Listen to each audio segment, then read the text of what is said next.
giving it to these youth.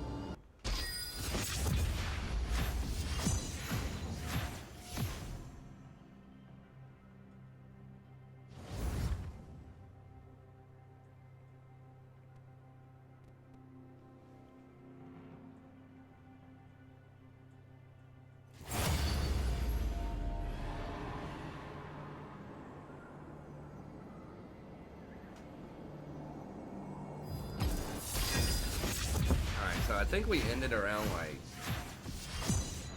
I don't know, 70 LP or something last night. Yesterday was a little rough. We might try to work in a little bit more Recon in here. Maybe some Janna or Nami, we'll see. I still think Soraka is really good. I mean, it could have just been a tough day.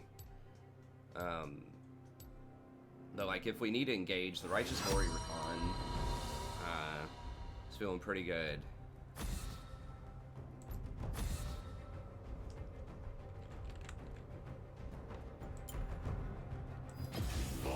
Is a poor alternative. Alright, let's see what we're working with here. Let's do our research. We didn't do any dodges yesterday, and on a day when you know, have a negative win rate, you really need to be doing dodge. I think we were negative. It was really close. What was, one... I don't think I played that many games yesterday, but I don't remember. Either way, there should have been plenty of chances to dodge some games, I think. At least the 3-point dodge, so I really gotta tighten up a little bit. Hey, what's up, Tim C? Yeah, I need to upload another Warhammer. I forgot to do that earlier today. I'll probably do one after the stream. I can't upload it while I'm streaming because it takes up too much bandwidth.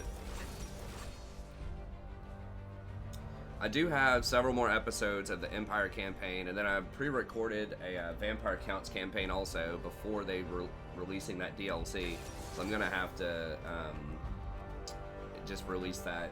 I'm gonna have like 3 campaigns going when the DLC drops. I'm gonna do I'm gonna scout it out, but I'll probably do the Skaven first. And I really want to do a Vortex campaign, but because I just like the tempo of Vortex a lot more. Hey, thanks, Tim.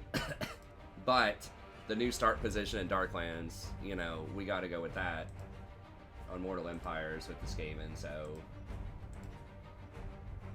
I wish that Mortal Empires had some kind of, like, Vortex type of thing, where it was like a race to get certain kinds of resources. Because the sandbox thing is cool and everything, but... You know, it just feels like once you get to a certain threshold of power, you're just not going to lose anymore. So we don't have great engage, but I think we just outscale him. I'm just going to do Soraka, I guess. Soraka's really solid in a Thresh because you can get Mikhail's pretty early, pretty comfortably. Their damage is fairly low. I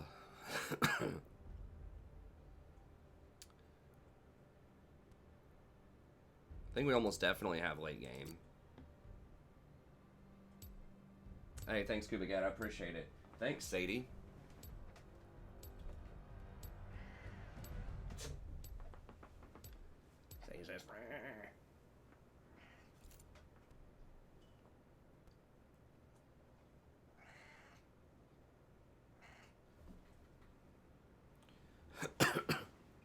Alright, let's see what we're working with here real quick, and then...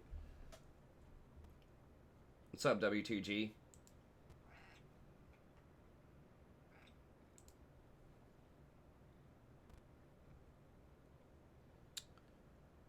Okay.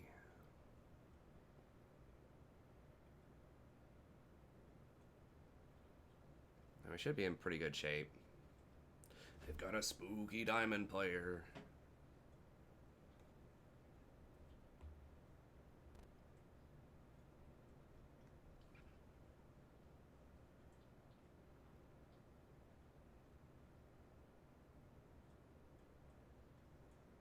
No soul. Just stomped.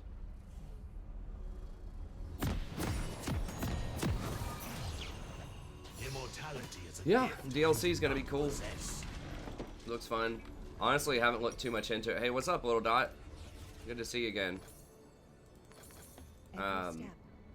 Honestly, haven't looked too much into it, so I'm just gonna scout it out on the 10th when it comes out. Maybe a day early or something. Been busy trying to finish up into the semester stuff. Had a lot of students kind of emailing me, you know, wanting to do revisions for things and stuff like that. I'm just gonna board it. 30 seconds until minions spawn.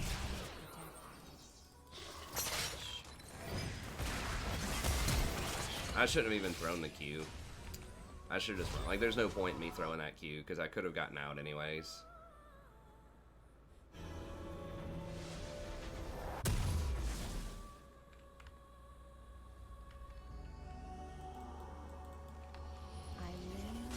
No one else was in danger of getting caught, and they didn't know I was there, so I could have easily just run straight this way, and they would not have been able to catch me. But I didn't hit the thresh with the Q. I hit everybody else. So he still got to come at me full speed while I turned around and recommitted to a Q. Or I could have maybe, like, even after I didn't hit that Q, I could have maybe just kept running this way. I don't know. There's a lot of stuff I could have done. Oh, okay, I got you, little dot. Just chilling. It's fine.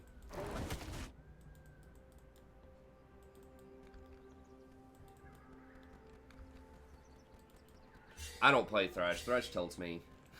Because it requires so much coordination from your team. Yeah, I really wouldn't get the 3-star. It is kind of RNG. Like I said, there are very few strategies where you want to get it. I mean, the thing about TFT is you really need to just try to be, like, going for, like, 4th place, you know? If you get 4th, then you're still gaining.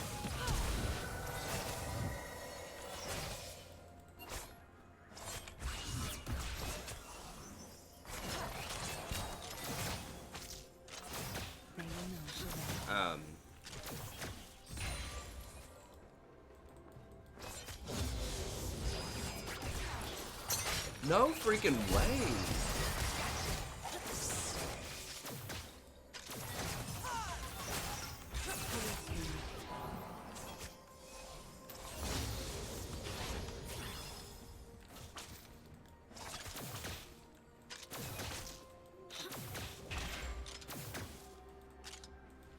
The max range. These max range hooks. But yeah, you just gotta kind of learn, like, a lot of TFT skill is trying to figure out where you should go. Like, you know, if you're really, like, if you're trying to become a strong player, you need to be fairly versatile and have at least a couple of different builds that you can try to go depending on what you're getting. The more, like, if other people are taking your build, then it makes it a lot harder for you to get your units. So that adds an extra little bit of spice to it, to where you kind of don't, like, if 3 people are going for a certain strategy, you kind of don't want to go for that strategy. So it's kind of weird because there are going to be certain strategies that are stronger than others, but at the same time, if everybody's going for those strategies, then that might not be something that you want to go for. So you got to kind of scout out the enemy and see what other people are doing. And sometimes it's better to take a lot, like, take losses early for loss streaks. I don't know how they've, if they've changed that. They probably have. So I haven't really played since June, and that meta evolves pretty rapidly. She's gone.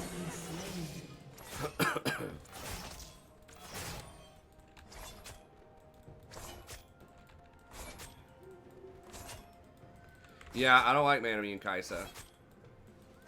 This is my path. I mean, terrible is a strong word. Like, I think it's not optimal.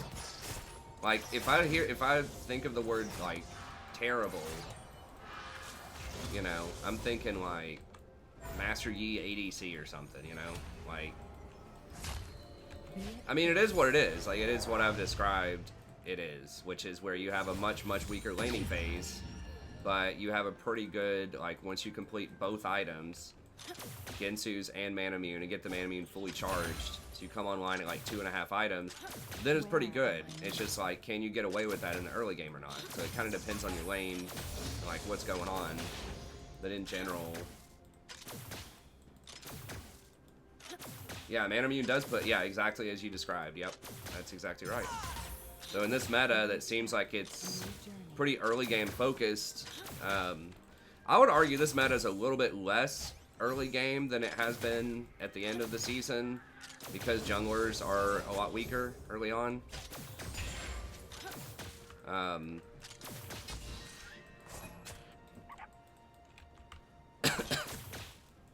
How did she only get a dagger? I guess she got boots. What must be done?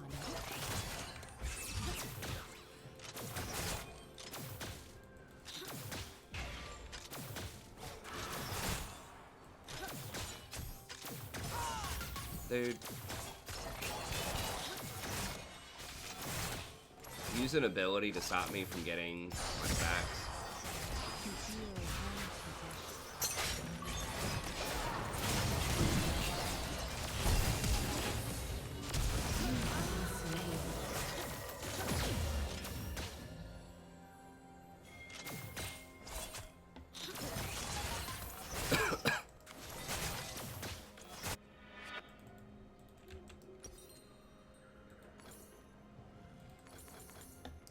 Man, weird is getting whacked down here.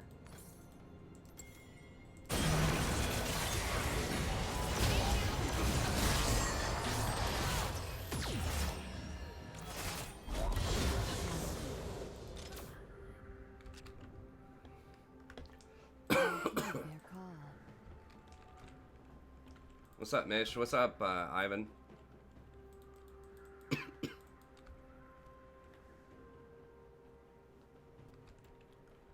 Yeah, I mean, Shurelya's can be okay. A lot of those same people are still recommending Aerie also.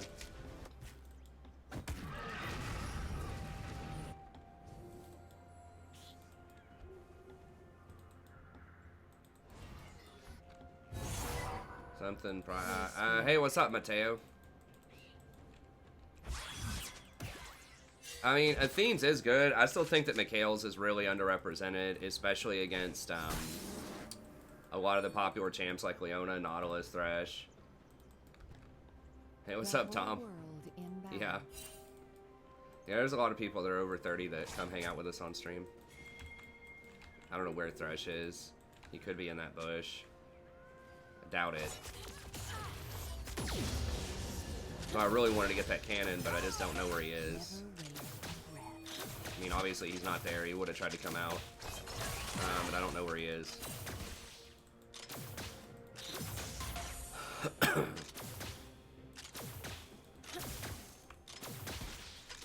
he's over there. Trying to be cute in that alcove.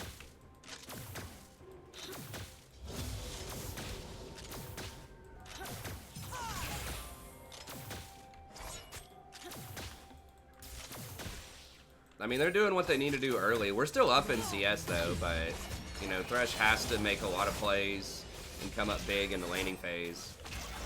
An enemy has been slain. Because we're going to outscale him. Okay, Teemo's going some kind of, like, lifesteal build, so should do very well top lane.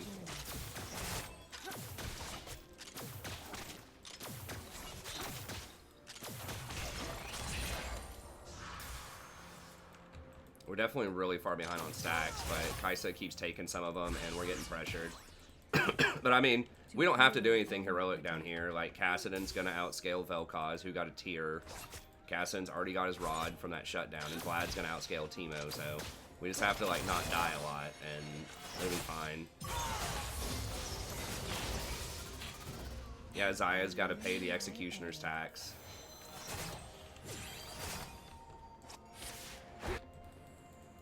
If they're gonna be able to turn that or not.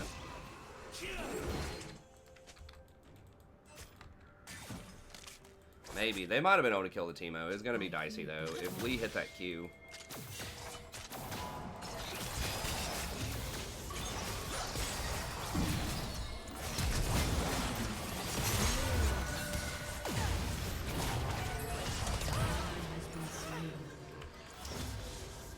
Flash too early. I mean, this Thresh is playing really well. Oh, man. Light flash.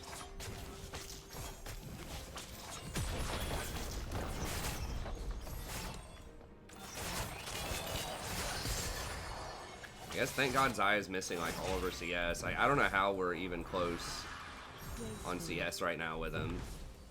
We're barely down. So I guess that's positive. They haven't gotten Dragon yet. We might be able to get Dragon with this tempo.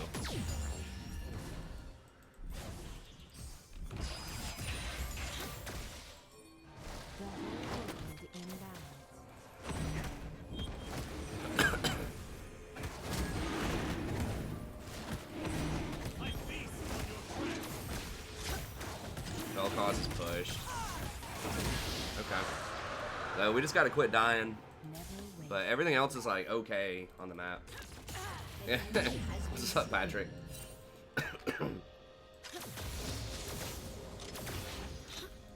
This is the sanctuary of boomers. By the power of the stars.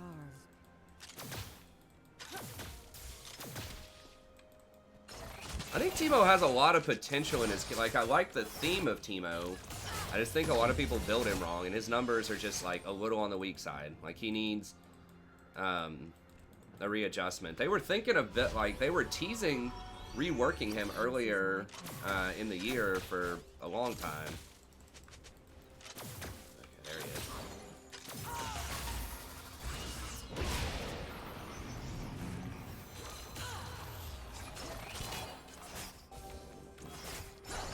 Conquer Misfortune. Does her ult stack it each wave of the ult?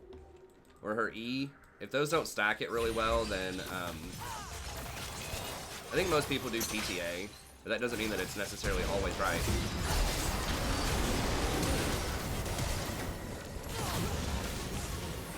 Okay, so when they said he flashed, I guess they mean he didn't really flash. Because I was like, you know, playing around him not having flash, which is why I didn't flash. That's pretty troll. Because they pinged that he used his flash up top like 3 minutes ago. I'm pretty sure. Maybe it had been the 5 minutes, but I think it had been earlier than 5 minutes when they pinged that. And so I was assuming he didn't have flash. And that cost us a lot. Well, I mean, you have to, though. Like, I don't want to, like, it's really important that I have my flash. Like, I don't want to waste flash if I don't have to, you know?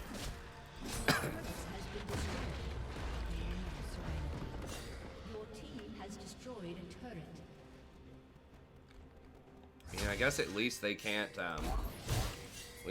the dragon. Man, he got baited, probably.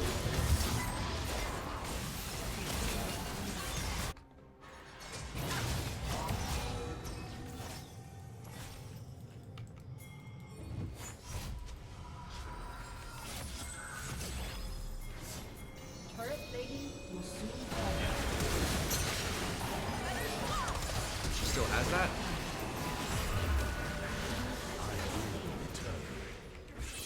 Down.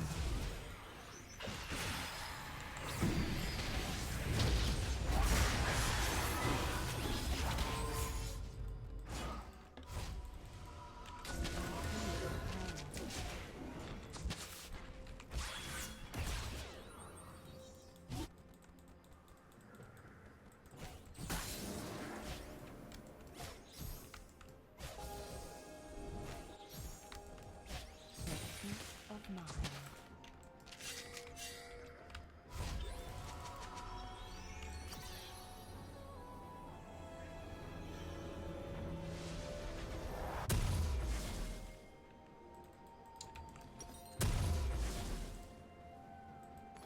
Gracefully.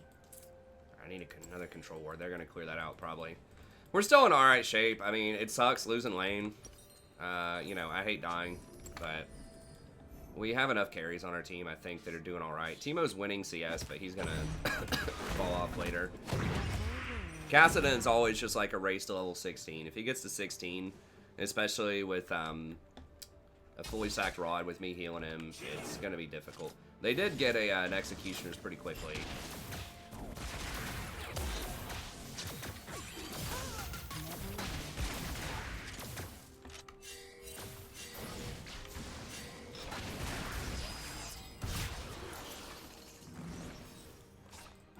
We can just let the mages split in the side lane and we can try to hold.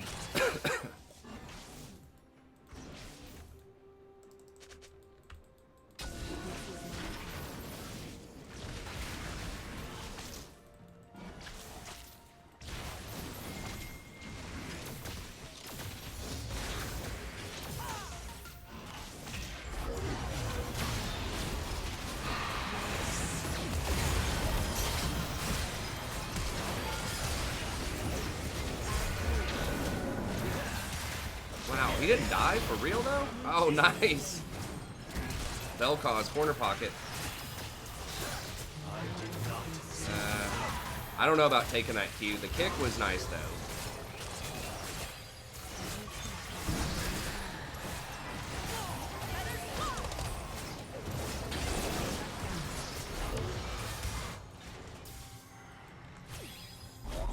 Just waiting on the debuff to wear off.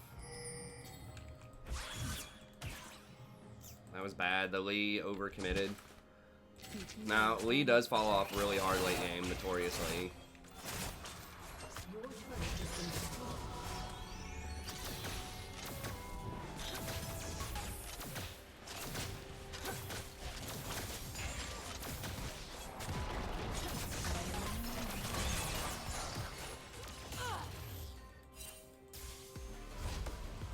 We're gonna have to give that up, Lee.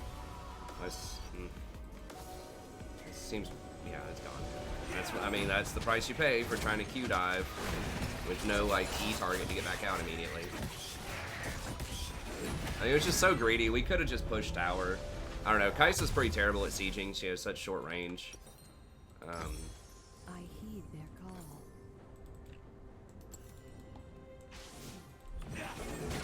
Zarya is still really strong. I don't know. Like, she has been nerfed several times, but...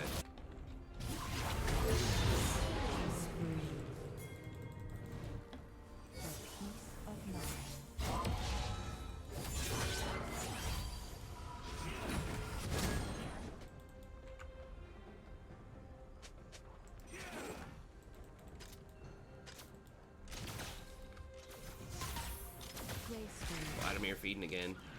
He's doing okay.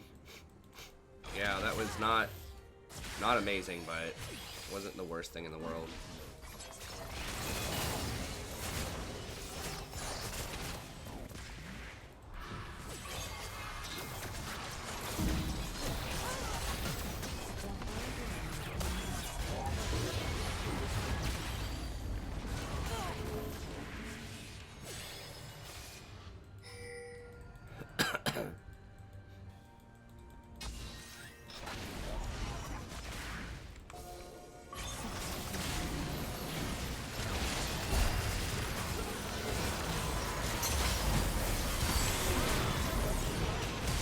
Cut off, trying to rotate to help them with the ball of air.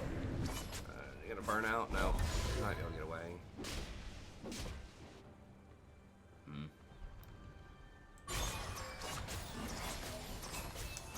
But Zarya is really the one person on their team we needed not to get fed. And she has such strong team fighting, it's just gonna make it really hard to team fight. And like her AoE.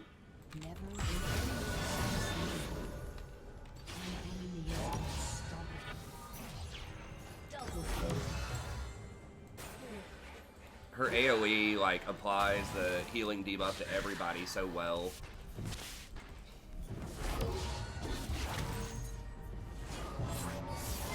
This is my path.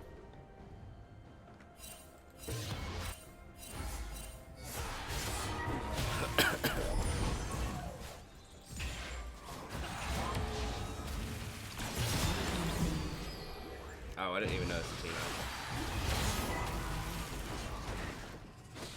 wondering, I was like, why are they pinged? Did he want the CS or something? It's gonna take me years to kill those things.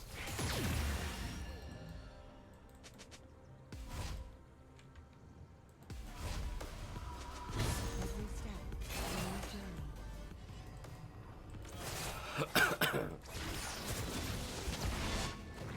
Your team has destroyed a turret.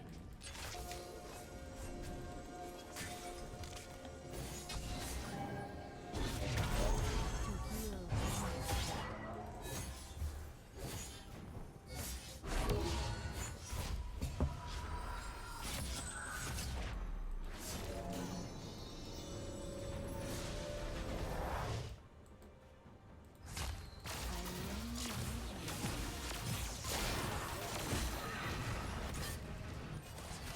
Fresh got it.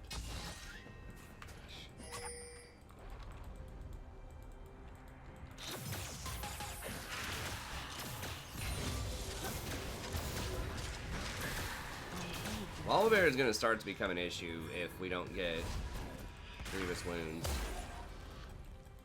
Okay, Vlad has a death cap, which is really nice for us. That's a big power spike. I think we want to skirmish against that. I don't know. Like, Vlad's good at team fighting, but the peace of mind.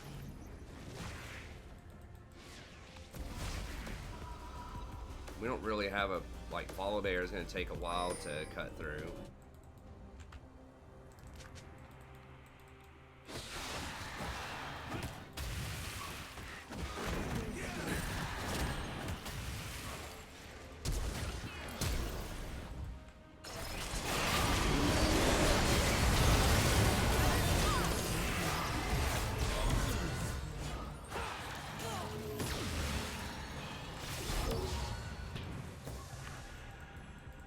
I mean, we knew they were there. Like, I don't know why they're pushed up so far.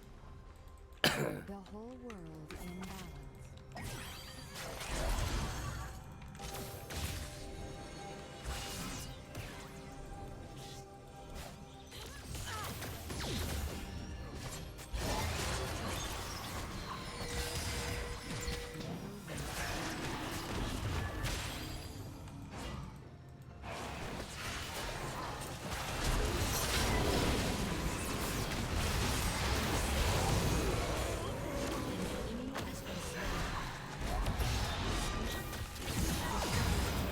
No flash for you, sir.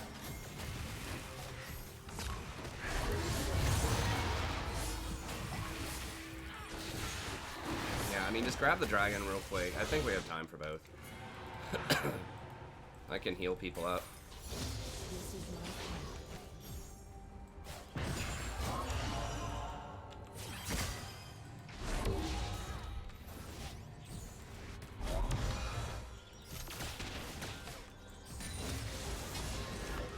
Yeah, Volley's still dead for like 2 seconds. Kaisa does take dragons really quickly.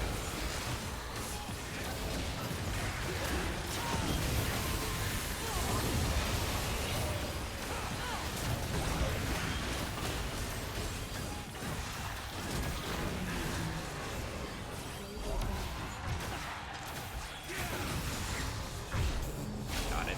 Alright. I only like AD Soraka with an Ivern ADC. There's like literally zero like technical reason why you should play Soraka ADC. It'd be just Every step for fun, on your journey. you know, like there's no advantage to her kit whatsoever with playing her ADC. She has no attacks, like her base attack damage is really low, her base attack speed's low. She has no steroids, no escapes, like no AD ratios anywhere in her kit, like.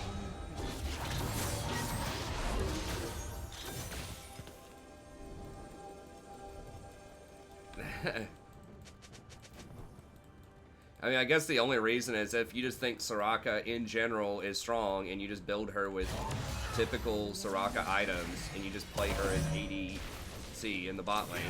It's because you want utility, because you already have like 4 carries on your team and your support refuses to play, you know, a utility champion, then maybe. I mean, there are worse picks out there, but I definitely would not buy, like, any 80 items on her. I think you could make a comp where she, like, you have 2 supports or something in the bot lane. You're feeding both of them. If you have, like, 3 carries, like, you have, like, a Kindred or something in the jungle that can operate as your 80 carry.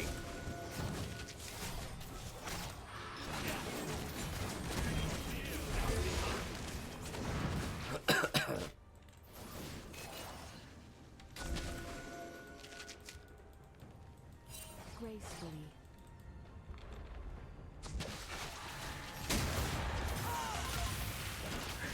Need someone split inside. We have no side lane. Just get out.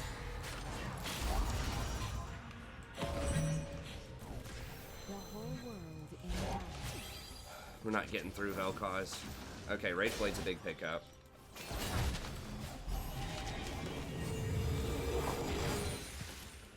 It's gonna be 2v5, bros. Bruh. Just let someone get a side lane. No, no, no, no, no. Everybody will die. Maybe.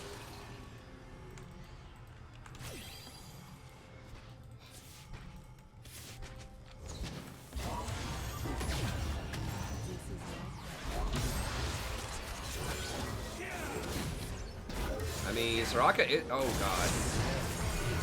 Why would you take that, dude?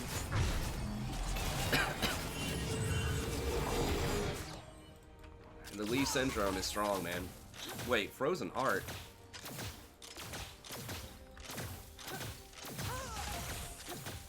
Where am I needed? I guess if he's gonna try to team fight, I don't know. It's like, you sure? You don't want, like, Witchbane? Yeah, I mean, it needs to be, like, somebody splitting. Kassadin split push, or... We need, like, Vlad and Cass.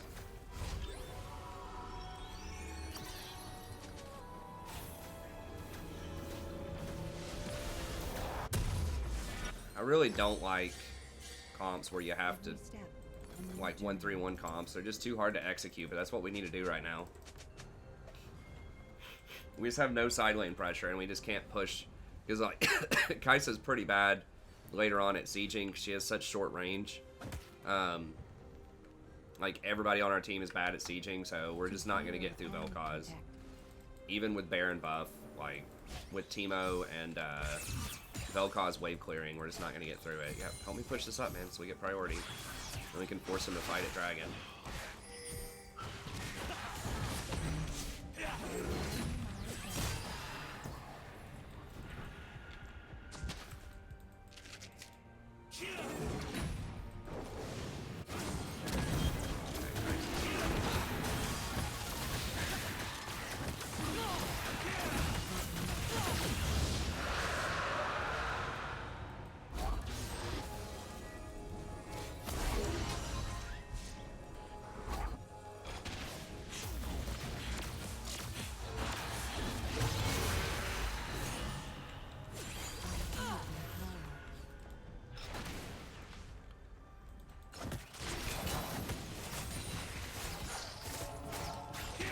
Do you not want to fight, boys?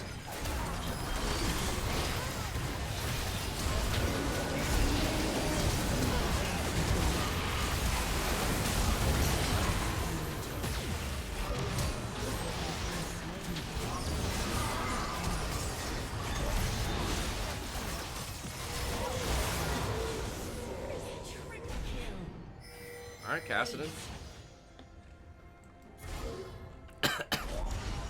He's in freaking I Mikhail's him, and he literally hourglasses to his death right after I Mikhail's him. Like, he could have just eat out. Okay, well, thank God we scaled with Kassadin and Vlad. I mean, it worked out for him there. Like, he's probably thinking, I have enough damage to kill everyone really quickly except for Volibear, and I can just run around him with my ult. So I'm just going to get a defensive item so that Xayah doesn't blow me up. So it worked.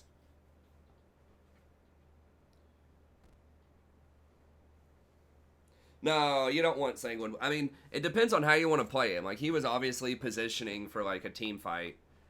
Like, he really wasn't trying to split push. Like, nah, I wouldn't do Sanguine Blade even if you're split pushing. He just, like, didn't scale that well for it. Yeah, everyone, they blew a lot of stuff going for me. But I tried to step up and save that Lee. And they all just, like, ran over. They just ran through everybody right for me. Zaya was pretty good into me. Casa win. Yeah, I mean, Casa is getting nerfed for next patch. You don't see him that much. He's one of those champions that is strong in a lot of matchups, but people just don't pick him a lot. He's an assassin, but he's not, like, the flashy kind.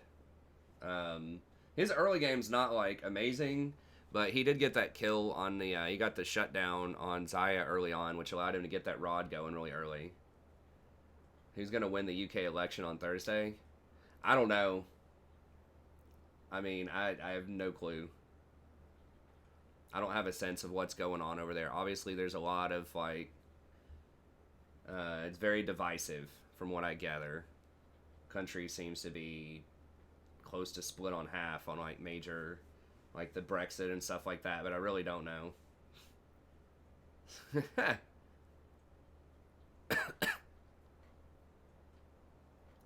The world's a pretty interesting place right now. Some boomer's gonna win the election. That's a safe bet. There's a lot of kind of like what you'd call it, revolt. I guess it'd be what it was. It's like French Revolution type of stuff going on in a lot of places around the world. Not like straight up putting people on guillotines yet, but like metaphorically.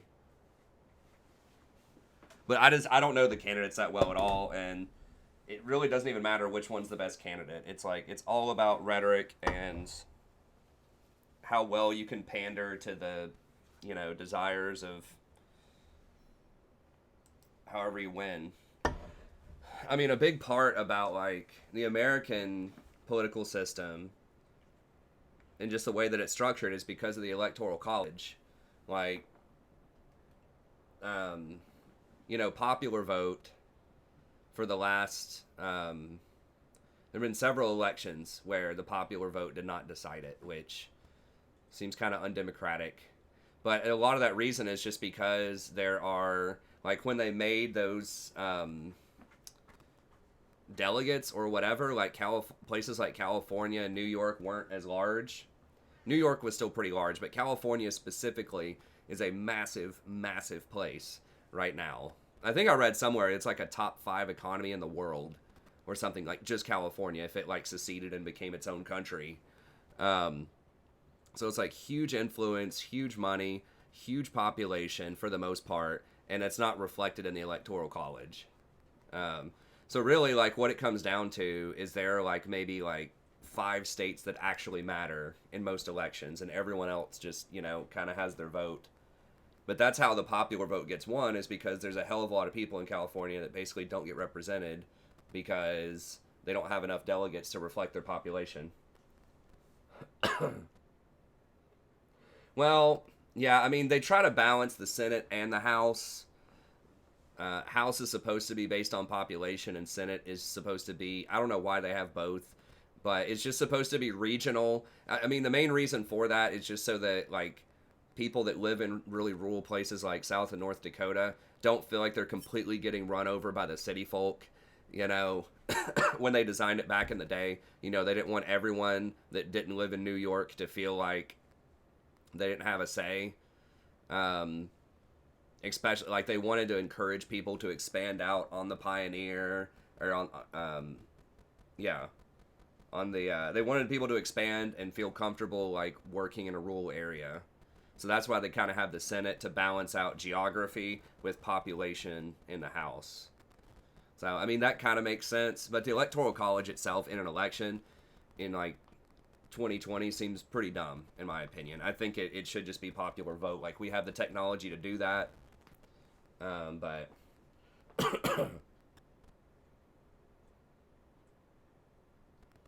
Well, I mean, Brandon makes a good point, too. If you did do popular vote, then that would also take power away from the regionalism that we're talking about right now. So then it would just be a lot of the major city centers would have an outsized thing. But I don't know. I'd have to think about it more, but you know, city centers would get a little bit more power, but there are also some districts, like some places where it's really split. You know, like if it were Ohio or something and 49% of the people voted Republican and 51% voted Democrat, then the whole state would go Democrat, right? And those other 49 people, like their votes really wouldn't matter or count. So I'm not sure how it would affect it, but I mean, I think one vote, one person seems legit in my mind, because there would be dissenters. Like, it's not like California and Texas and all these places would be like winner take all. Like, there are Republicans in California. There are some Republican House people, I think, from California.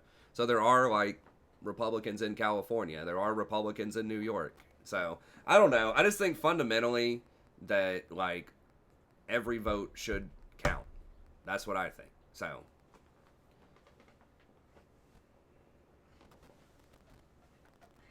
No, I think 18 is a good voting age. People that are 18, a lot of times it's really hard for them to even grasp a lot of the like culture, and except like the elite, like the intellectual elite, unless their parents are like really articulate about it, they really don't understand a lot of the issues. I mean, most people who are even far over 18 don't really study and understand issues and things like that, but I think 18's a fair age.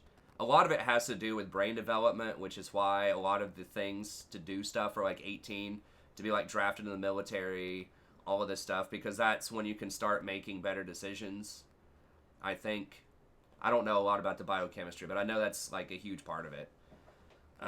That people just don't understand, like teenagers a lot of times don't understand impulse control, risk assessment, stuff like that. That's like executive function, and I think it's the prefrontal cortex. It's not fully developed until you're like 25. I don't know. There's a lot of science behind why someone is legally considered an adult at 18. Anyways, I'll be back in a second. Let me grab a drink. We'll get back in and we'll get some more games.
Yeah, I don't want to get it too, didn't want to get too specifically politicized or whatever. I think that on all sides of the aisle, people should spend much, much more time thinking about and making their decisions based upon actual policies and not just ideologies.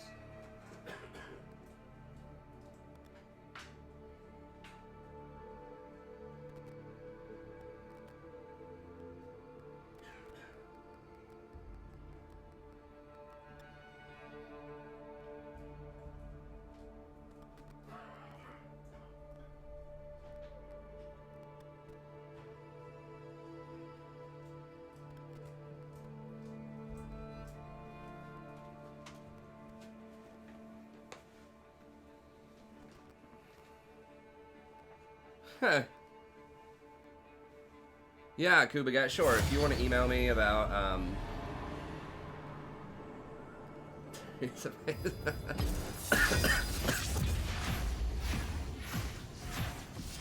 Spaff.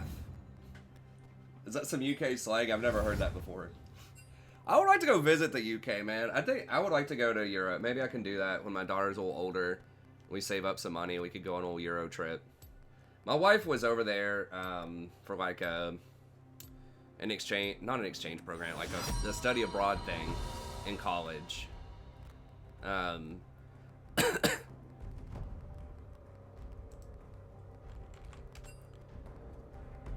A study abroad thing in college, and she had a lot of fun. I think she stayed in Spain. I don't remember exactly where, but she got to travel. I think she checked out Italy. I don't remember where else, but I don't think she got to go to the UK. Mental boom teammates, I like that. That's right, Sally. Is a poor alternative. Yeah, Germany has a great history of. I mean, there's so many great philosophers out of Germany. I mean, I can't read them in their original language, but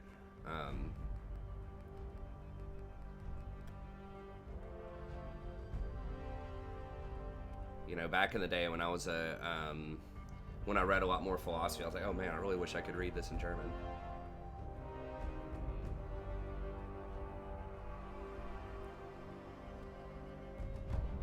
Kierkegaard was really cool. I don't think he was German though. But yeah, obviously like Nietzsche. Who am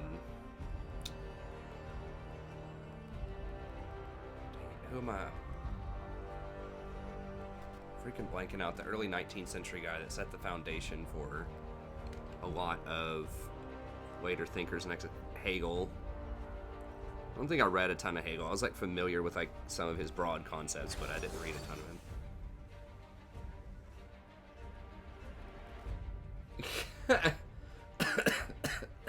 Thank you, Patrick.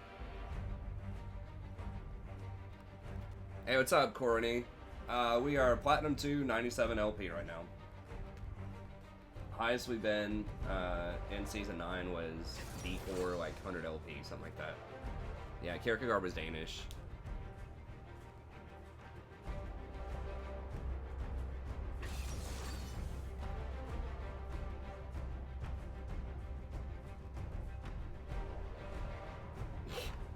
That's right. What's up, Cogmaw? Okay.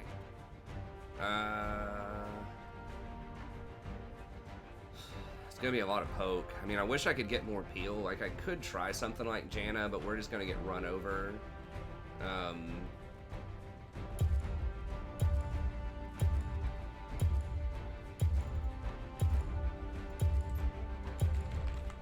do some rock, I guess. Let me guide you.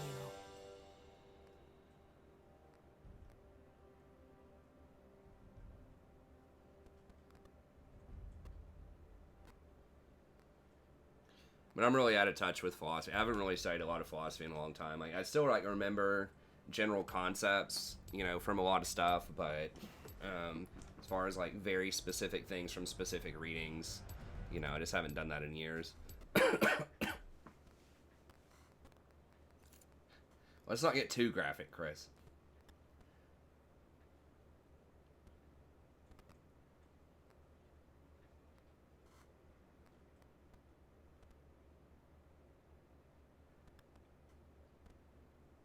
Yeah, it is a lot of poke. I like Twitch in general. It's just this is going to be kind of a tough lane. Hopefully we can heal him through it. It's just they have a lot of range too, so it makes it harder for me to hit my Q. Opinion on Aphelios, I think he's going to be really strong. I think it's going to be hard to play, but his numbers look pretty big. I mean, I thought Senna was... I mean, that was one of the...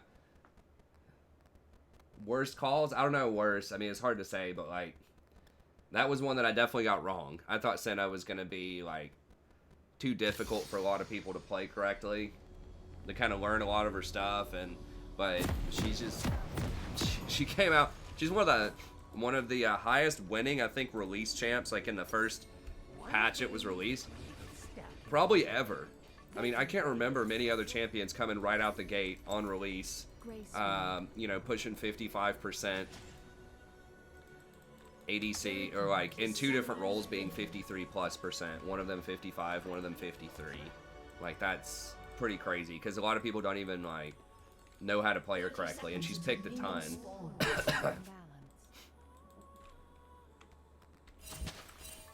dedicating this piece to you. I hear your trash. Bow before your king. One of before your these king. is going to get stuck in your head. That reminds me of that Lucifer episode, man. They can play this. That last season of Lucifer on Netflix was really good. Netflix cranks out some good shows when they get a hold of some shows, man. Bow before I don't know. I'm sure they have a lot of bad shows too, but They can play this Like- at your funeral.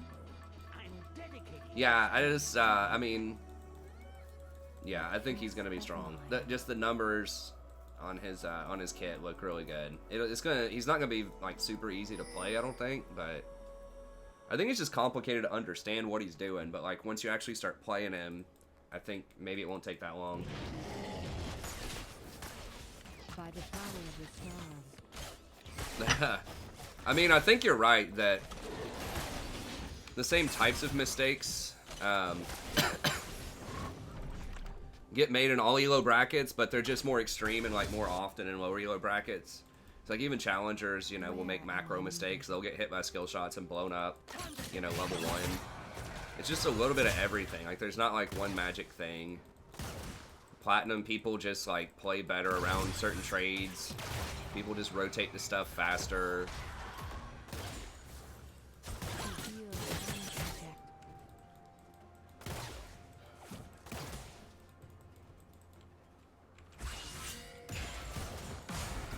Yeah, sometimes it can seem like there's not a ton of difference. I mean, also, like, it's evenly matched. Like, that's a thing over time. Like, if you put so, like, platinum players against other platinum players are going to make similar types of mistakes, right? But, like, if you put, like, a platinum player against a gold player, like, maybe a platinum 1 against, like, a gold 4 or something, the platinum 1's going to blow them out of the water, probably. And there's not going to be that much of a difference between, like, gold 1 and platinum 4. It's all just kind of on a continuum.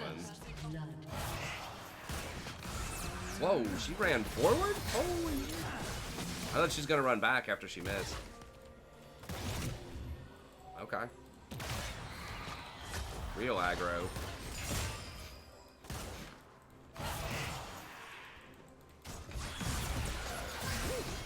Okay, now I got her kind of figured out. She's just going to like, keep running forward.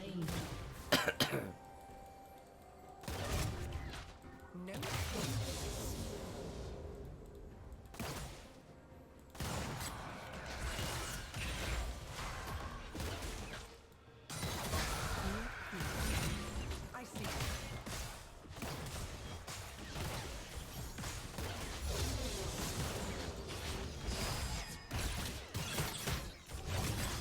For the future.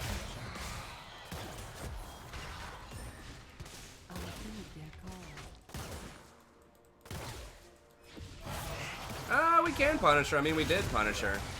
Like, if I land that Q and Twitch just starts beating on her, like, she'll take a lot of hits. I mean, we win light trades. We don't win all ends, probably, but...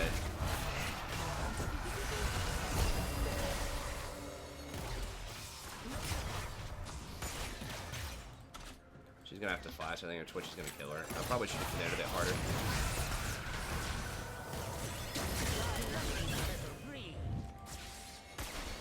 Maybe not. If I would have committed harder and hit her with a Q, I could have forced her to do something. I mean, my heal's way better than hers is. So, if I hit my Q especially. The whole world in balance. So if we just take light trades. And she's basically out of mana too. Like, the thing about Soraka, a lot of people really forget about is her stuff is like dirt cheap. Like my Q is 45 mana.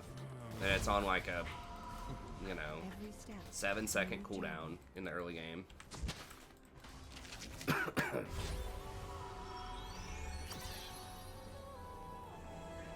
Try Jhin support.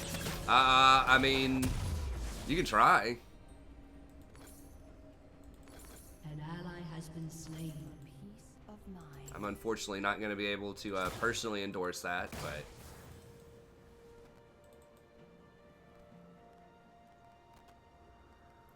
Yeah, I mean, that's a thing to definitely work on, Dylan, is like... I mean, one big thing is kind of being aware of jungler, like where the jungler is, jungle pressure, like when you can be aggressive in the lane, when you can't. Just like respecting if you don't know where the jungler is, that you probably can't all in, you know, that type of stuff. Alright, so we have a back on him. What must be done?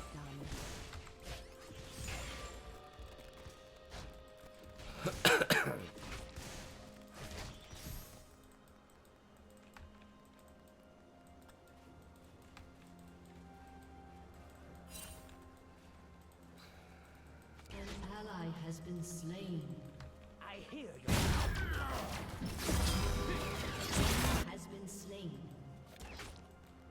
To heal. I guess we're just and freezing. protect. Giving up a lot of pressure with the freeze. Really don't want to miss experience, but I need to get some better vision down. Kane's not a type of champ who's going to get dragon, like, fairly easily. Or early, I should say. I lend my aid. here's something that won't wash We're off. pretty far behind right now, but it's kind of to be expected. I mean, we're going to be about even in CS, but we got a Vamp Scepter, and they stayed for one more wave, so they got a BF Sword, and we didn't really punish. I think we could have pushed and tried to make a play on,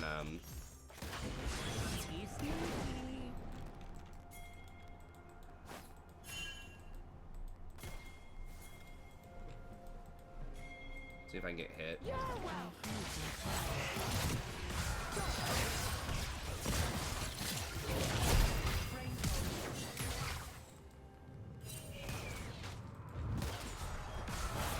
Grace! Bro! Oh my god, am I gonna get out?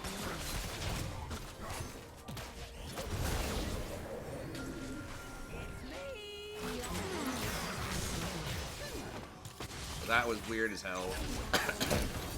Oof, flash. They will know serenity. That burns.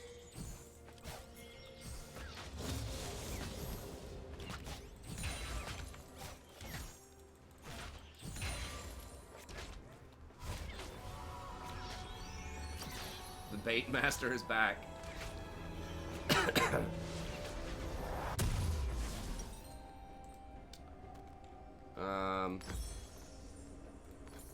Gracefully.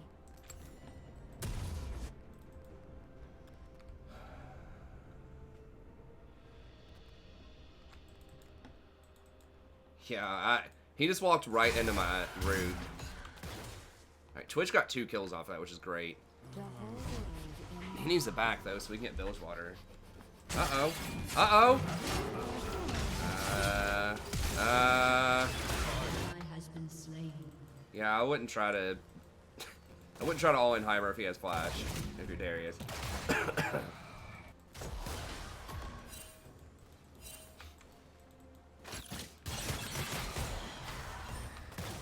Hey, that's why we make him go mental boom, you know? Boomer with the mental boom. a new journey.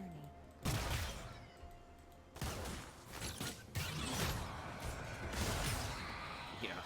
I don't know how Darius killed him the first time. I guess he got a hook on him, and Heimer must not have had his flash or something. Or he just held it like a fool. A peace of mind.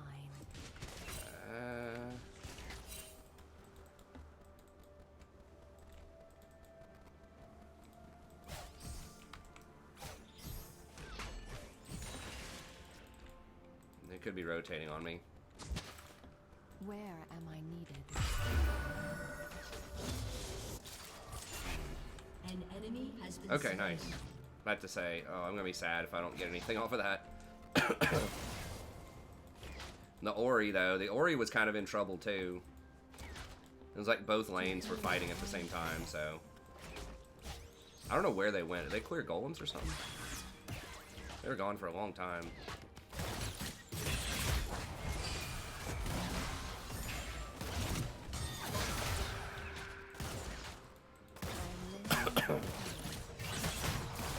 One of these is going to stuck into the bed. ally has been slain. I mean, her E basically is a point click, like AoE silence, but the cool thing about that was it used to give,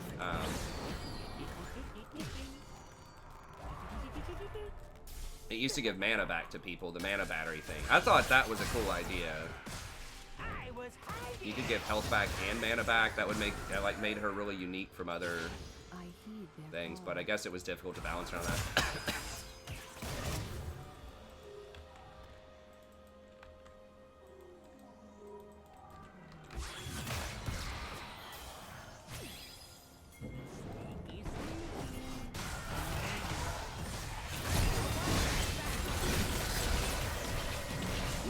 Yeah, they're all gonna die though.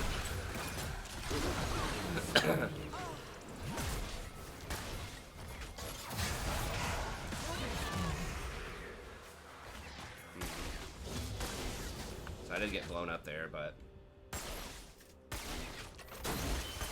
if I would have sidestepped the trap, I probably could have lived.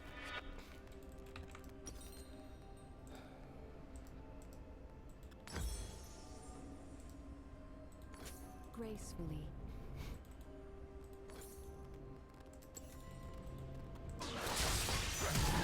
Oh my god! I guess at least I got the assist on it. Damn, it came up like literally a half a second too slow. Almost went for the max tilt. Dude, who cares about The Darius? whole world in balance. Can we get Dragon?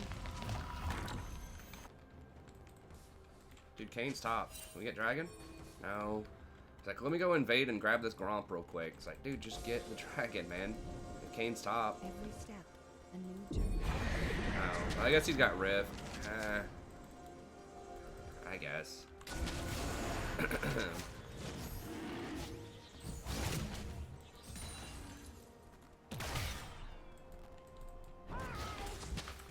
Alright, we have board. Okay, we're strong now. I still don't know if we can. I don't know if we can 2v2 him without my ult though.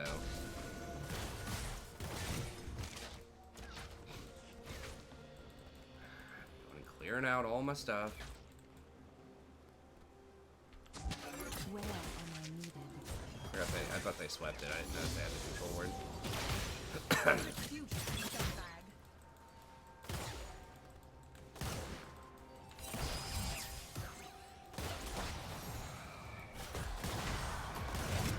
Violence cannot go unanswered. Turret plating will soon fall.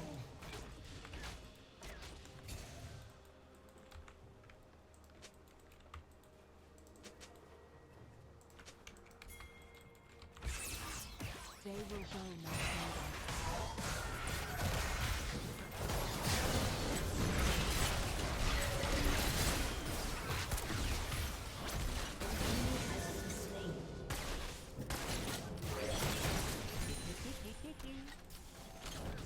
To heal and protect. Well, if turret plate are down, we can just get the tier 1 down here.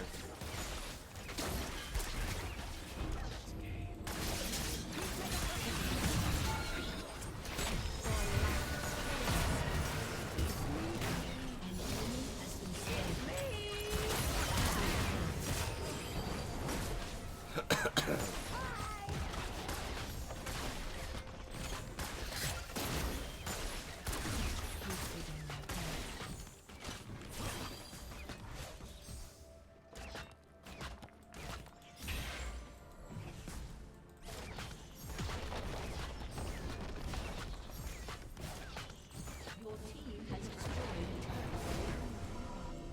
a turret.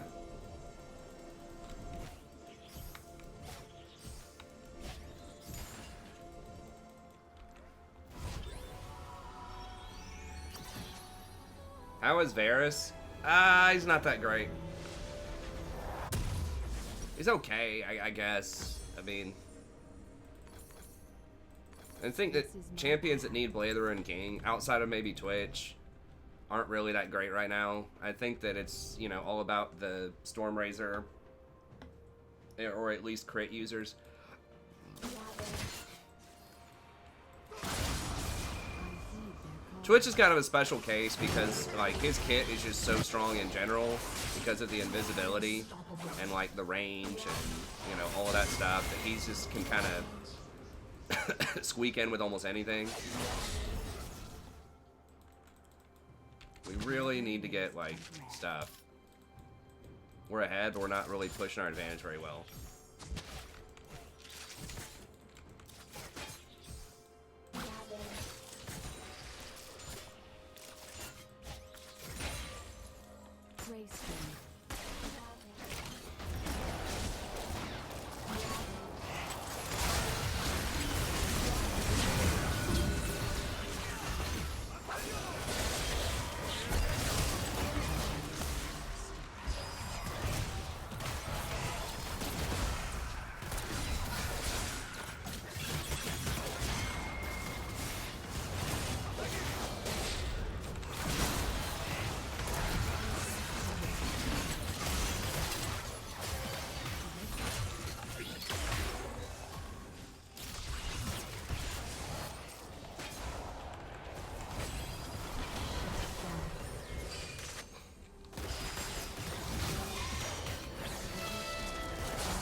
I don't know how Yasuo didn't die there.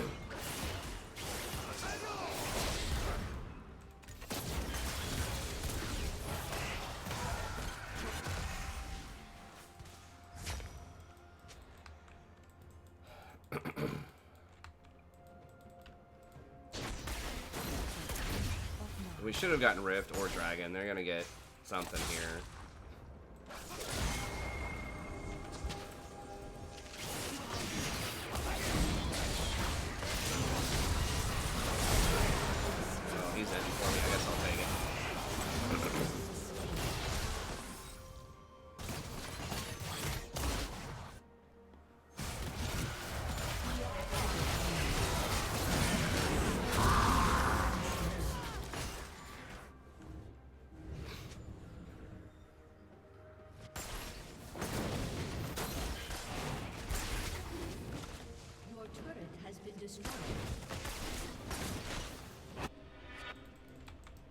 Shouldn't miss this.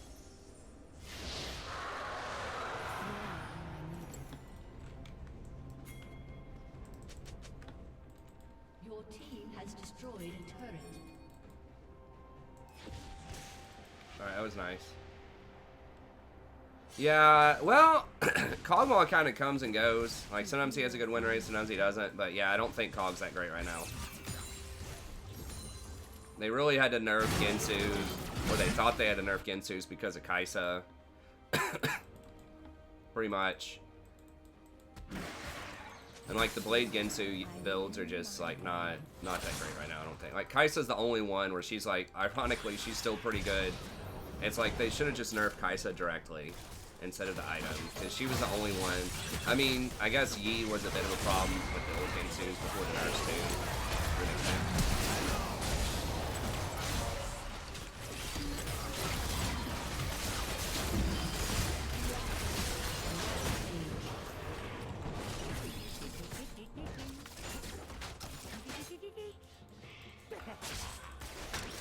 Can we get this? Hello? Come on. Come on.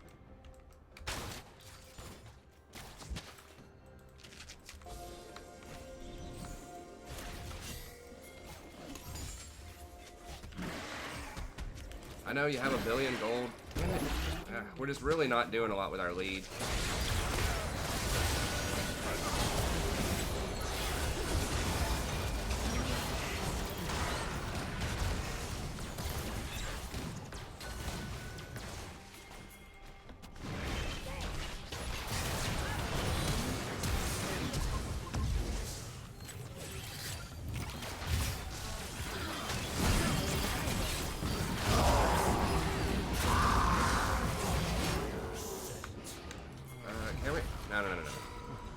Okay. We don't have our template.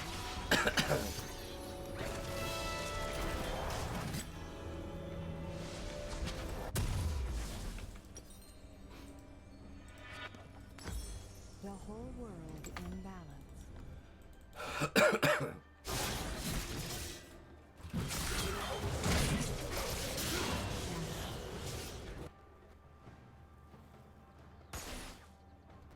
Yeah, but like it indirectly hurt Varus Vayne and Kog'Maw a lot by nerfing Gensu's that much.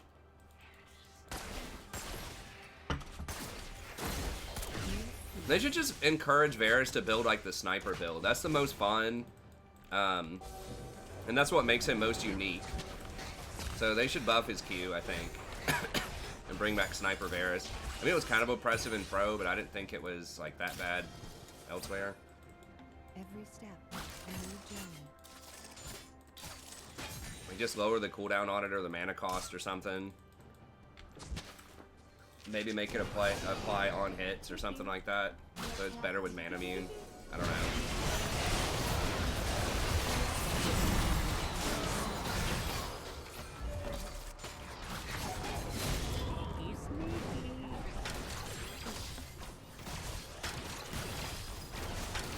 We got kills, but we're really not able to do that much with it. Can we do Baron?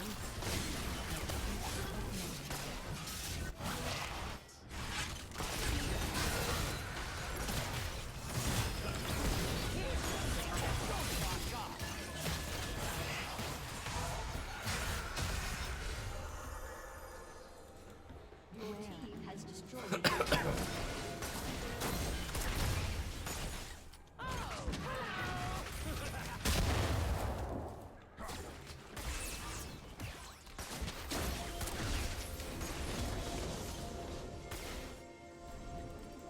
They will know serenity.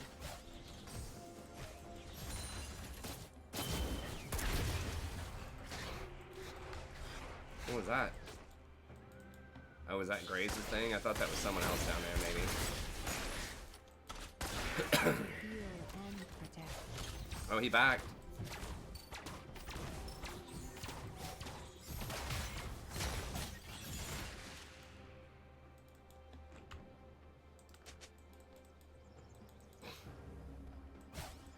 I'm not gonna be able to back. Oh, run, baby, run!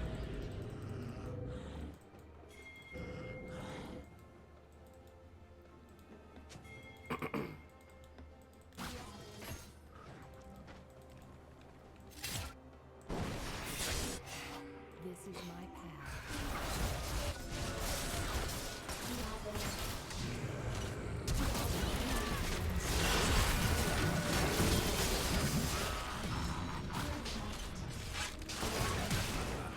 Damn it, I was hoping I could get the Twitch through it. I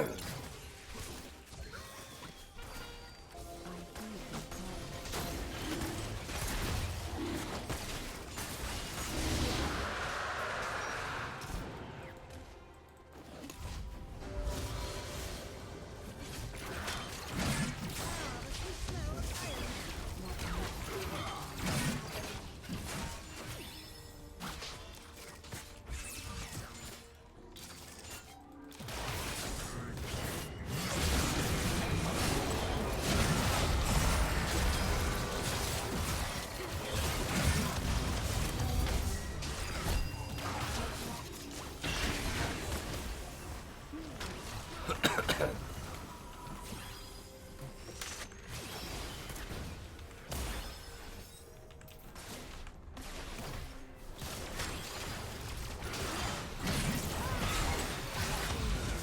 We can't go in all that crap.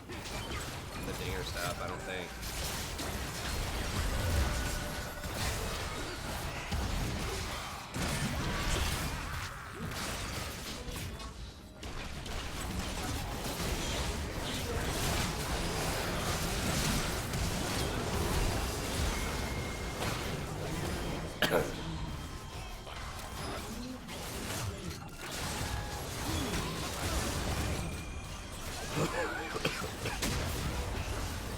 Yeah, a bunch of people just running in against Dinger is not, like, the Darius Graves. It's not a good thing.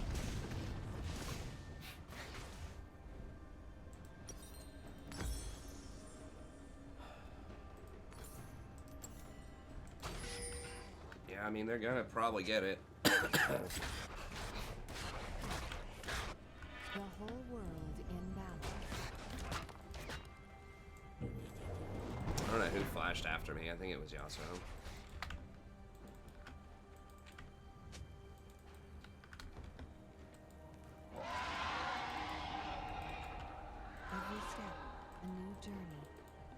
Well, Twitch came in.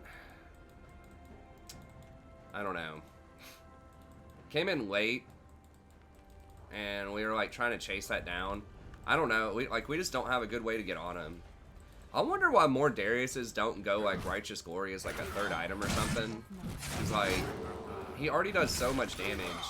Like why not just go like Righteous Glory instead of Adaptive Helm? Like I can't think of a good reason why you would not do that. Cause like Ghost is so OP on him. Like movement speed is so strong on him. Where am I needed? I don't know. I'm probably gonna go Shirley as third. He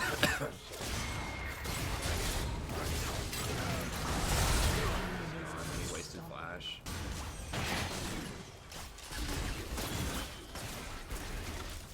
So we just have a hard time getting on them. Like they have a lot of peel.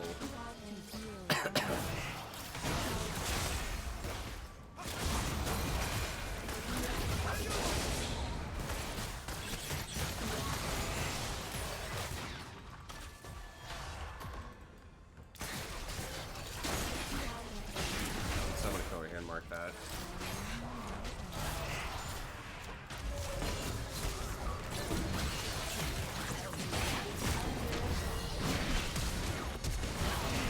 Nice. Okay. Looking a little green. Your turret has been destroyed.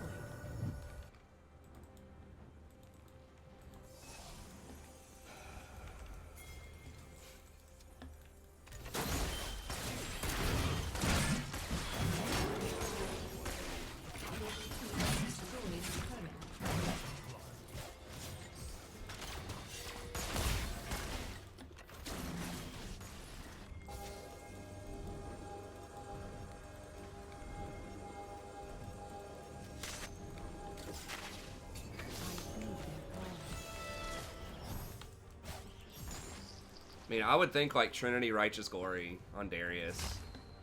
Something like that would be really good. Like, there's no reason to do Black Cleaver because they don't have anyone that has like tank items.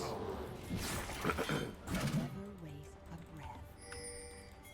Like, you only need to go Black Cleaver if they're going like heavy tank. Oh god. Have Twitch.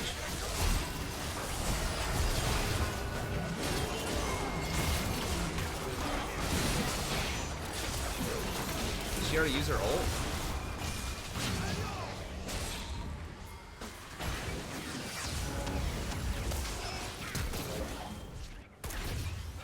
Damn it. Yeah, they beat us there. I guess we shouldn't have looked. We could have gotten out though, I think. Darius like re-engaged and then Yasuo hit me with like a miracle tornado. Max range, no vision.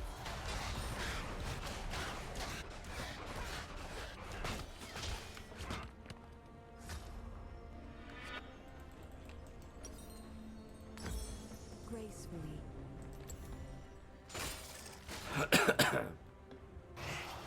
I mean, if we have a proper team fight with Twitch and we use Orianna correctly.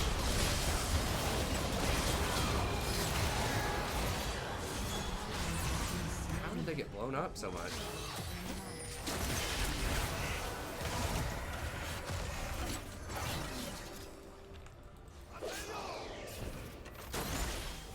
I guess at least there's not much they can get off of that. I really don't like that serrated lethality item unless it's on a split pusher.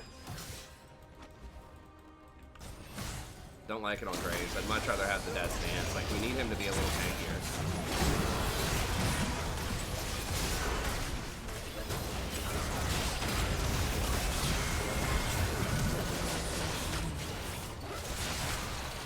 Does this motherfucker seriously get to just run through the base like that? This like Yasuo's beelining for me every time, and like nobody. Okay, Twitch, make him pay.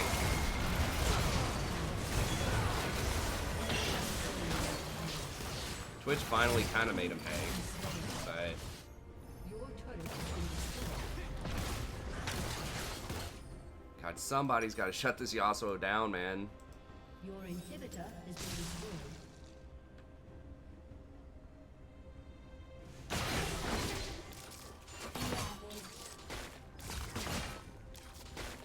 Yeah, you're just not gonna have any killing power though if you go cleaver. I don't know. I would still just. I mean, it's not that much more expensive, right? It's like 400 or 500 more gold, but it's so much stronger offensively. Like, just the shred on the cleaver is just not really worth it if they're not getting armor and like nobody on their team. I guess Darius, but. To heal and protect. Why does this take so long to kill? What the hell?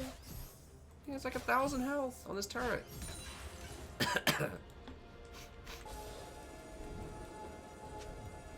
lend my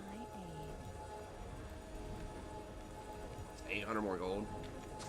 I guess. I don't know.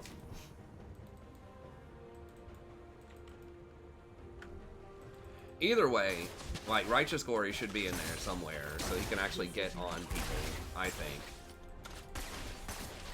Because he's not like Garen, he doesn't have a free ghost that cleanses slows. They got it right on the timer. This game's gonna be hard.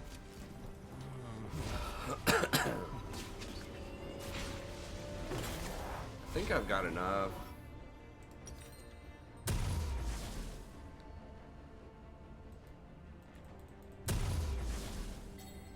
Never waste a breath. There's no one's killing the Aso.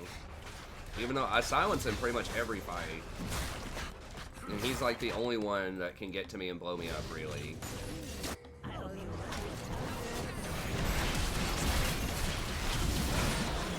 Okay, nice. That's exactly what we need.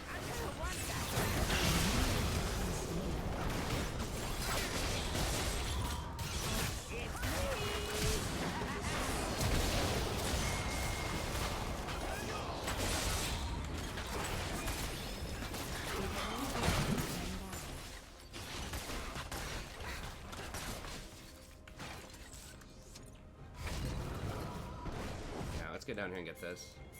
Oh. Okay. We should be able to run him down, I think. Oh, he missed. Okay, they stayed for some reason.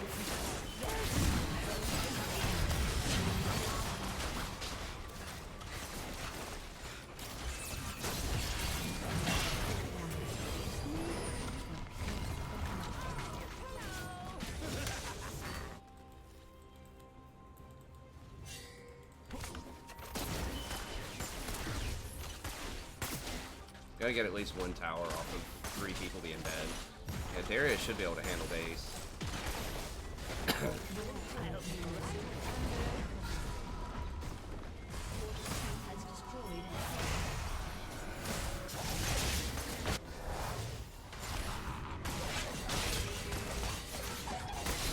Please stop chasing.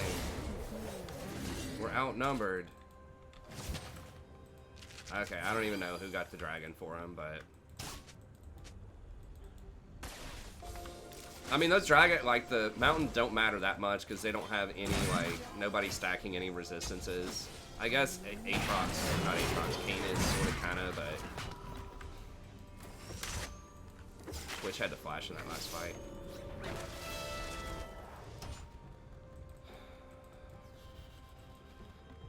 Oh, Dinger sold it. I mean, it's not hard to kill.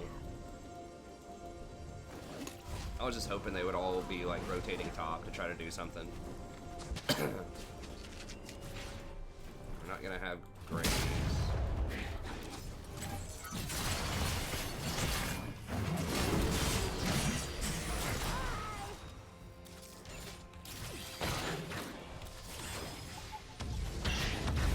Okay, there's the Dinger ult.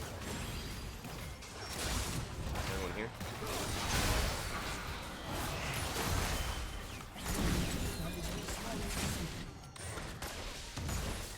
I really wish they'd take Righteous down to 1 minute, or they would make Ingenious Hunter like part of like the tier 2 or tier 3 tree.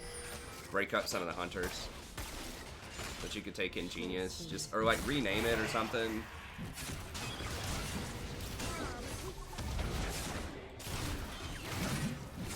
Okay, he's right there. Can we? It's so hard to go into. Oh Jesus! I don't know if we need to go that hard there.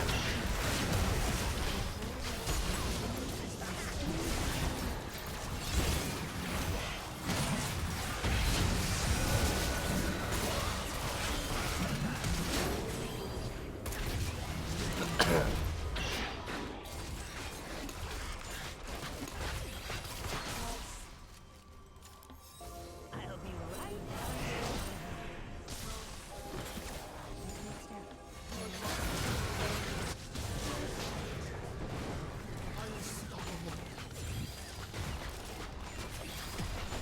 He also done back. I think we might just be able to win here. I don't know.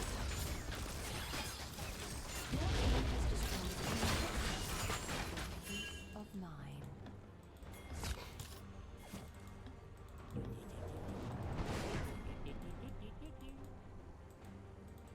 I'm not gonna hunt down that Yasuo. He's just gonna kill me.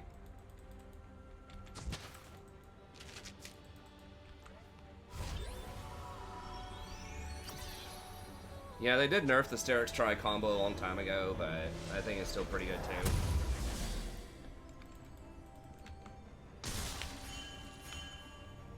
Where am I needed?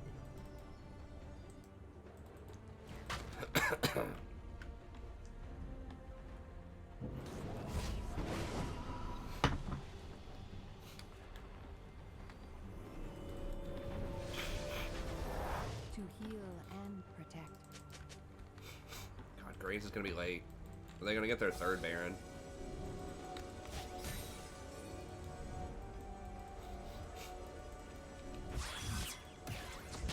Ward any more than that? I lend my aid.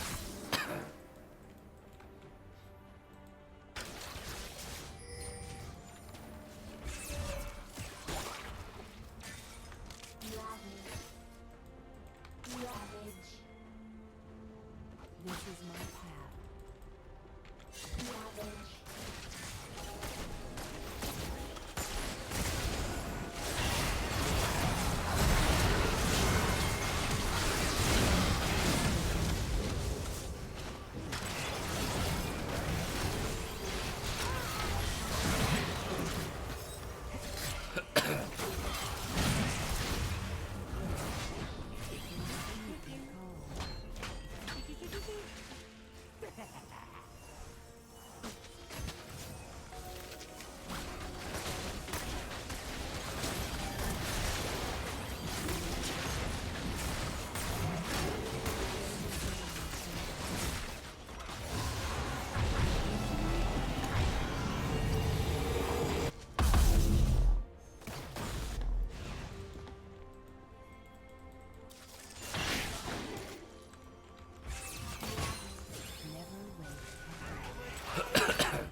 I might eventually get an Ardent, but I only want to like purchase that if I already have everything else. I don't want to give up my control word slot unless I already have a bunch of other stuff.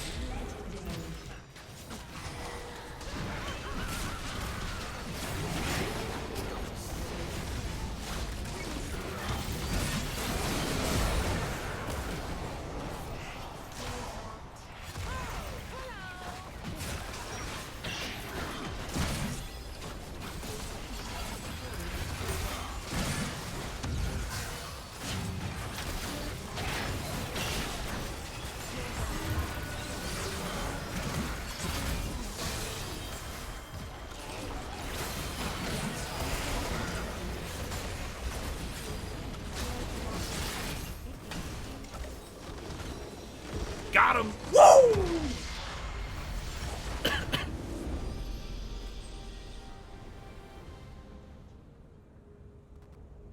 I probably need to stop like naming these such crazy things because it might be affecting viewership. Last couple of nights has been a little lower in the viewership. It is finals week, but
oh, sorry. Yeah, I was blowing my nose. Actually, let me blow my nose one more time.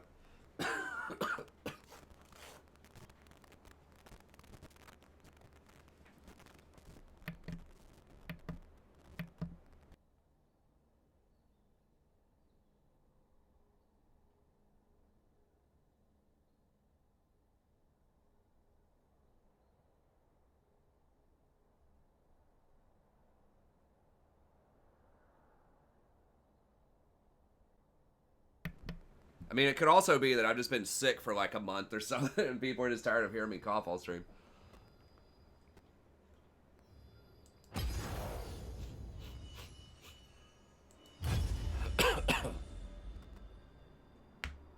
Let me rename it.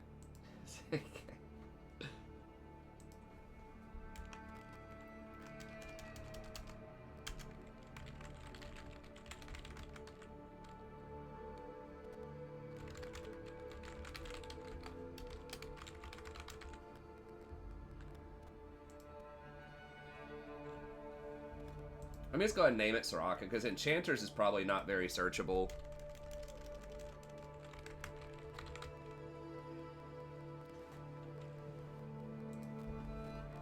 Fine, I'll play the metadata game.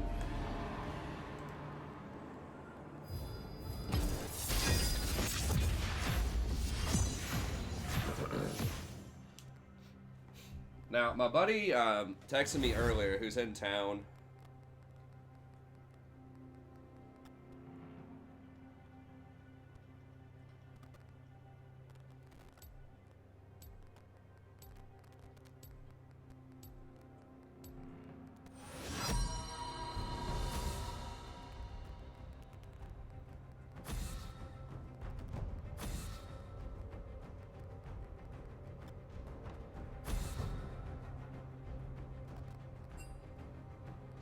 What is this she's doing?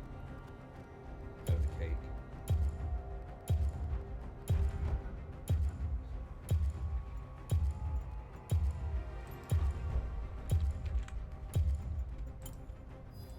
Mode is a poor alternative. Smile. Typing out an emoji. What?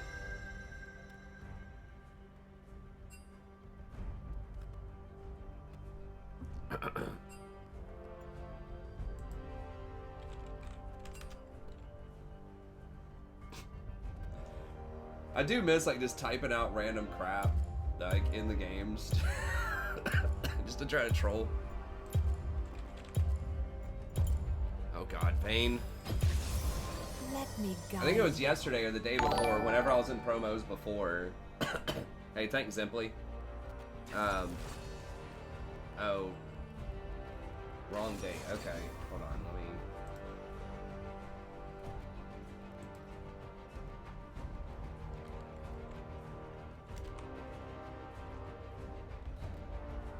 Okay, there we go.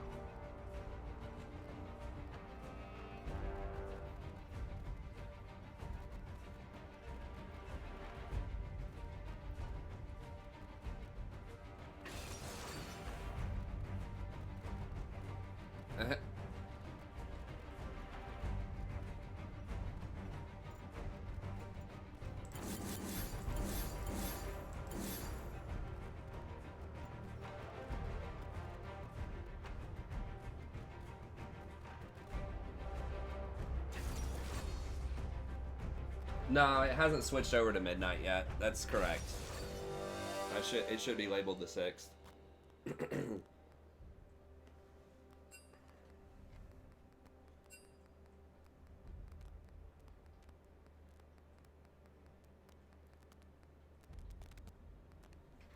I mean, I can't dodge. Hopefully his runes aren't ridiculous.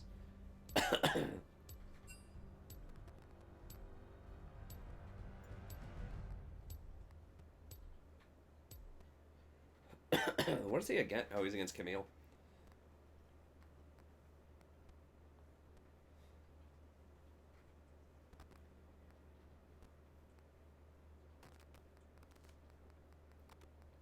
Oh, okay.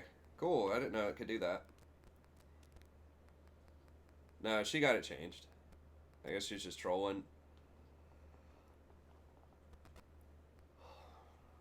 Maybe she's trying to elicit a dodge. I mean, she could have said something wackier than that. I mean, if you start off with an ult, every orb might stack it. I'm not sure. That might insta-stack, but then you've already put in all of your damage. I mean, it's probably not, like, the worst rune in the world, but...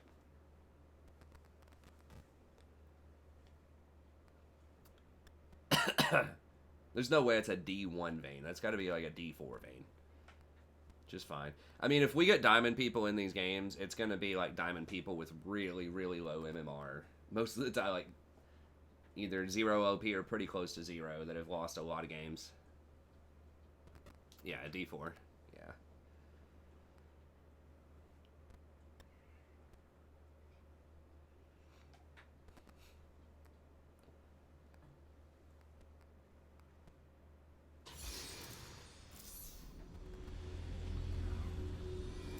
Dang it, since I changed it from the funny title, there's even less people viewing.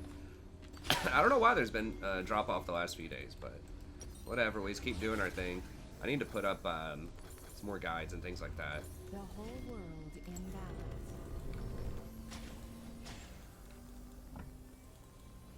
Welcome to Summoner's Rift.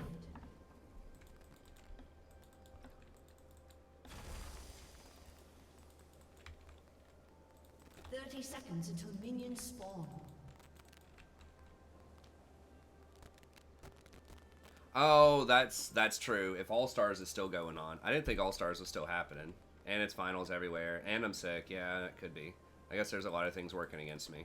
Never waste a breath.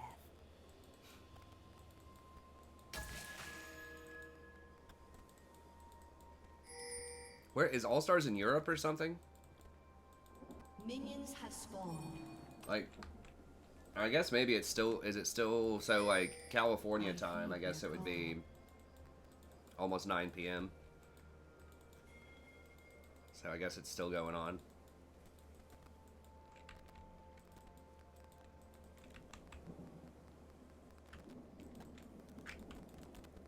Yeah, this lane's gonna be real tough. She took PTA also instead of Fleet. I mean, I can heal her through probably a lot of it, but... Jarvan's not really a threat to take Dragon super early. I kind of want to, like... After I get to, hopefully we get to Diamond here soon, I wouldn't mind, making a Smurf and playing some jungle.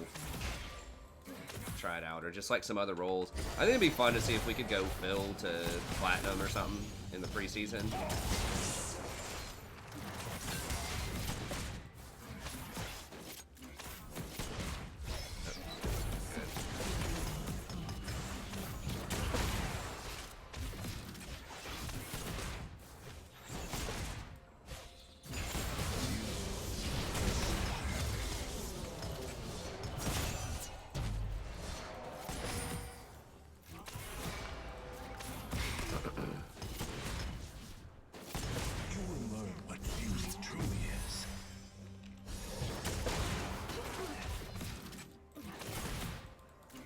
At least she's hitting back on some of these trades.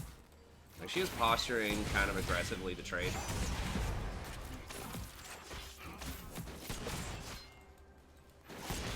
Where am I needed?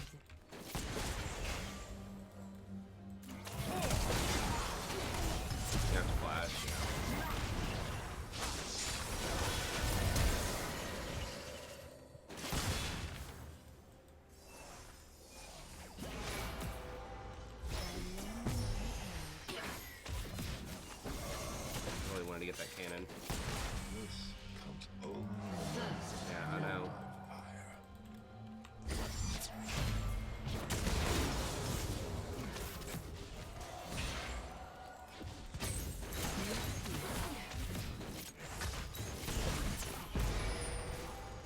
He's not coming down anymore.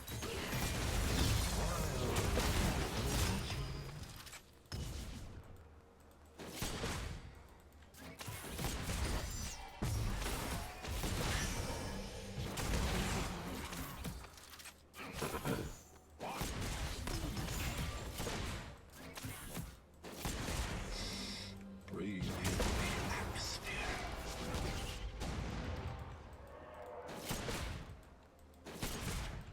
To heal and protect. Through my work, you shall transcend.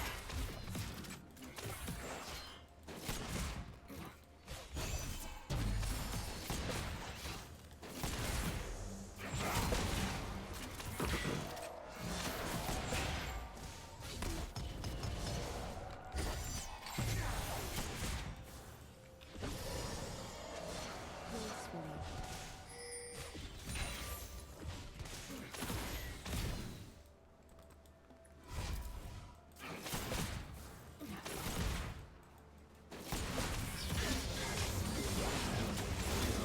Enemy has been slain.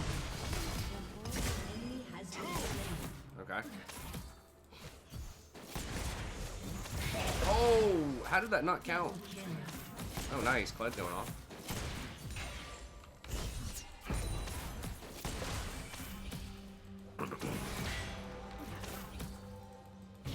Well, so far it's been Soraka.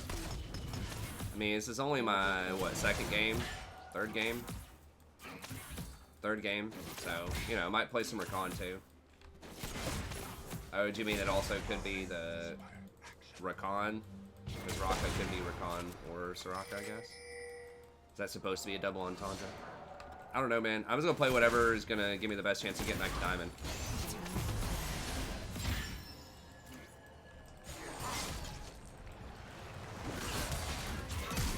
Oh, nice. The pin.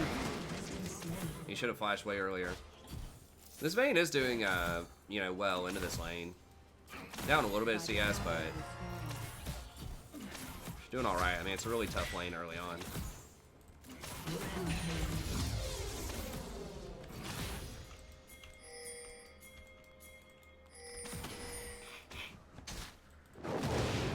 Never waste a breath. Olaf should be able to do this really quickly, I think. I think I'm supposed to let him get low so he has more attack speed.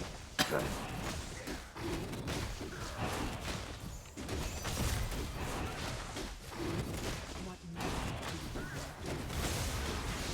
I'm not sure if I'm supposed to heal him or not. I don't know what he wants. Olaf's a special kind of champ.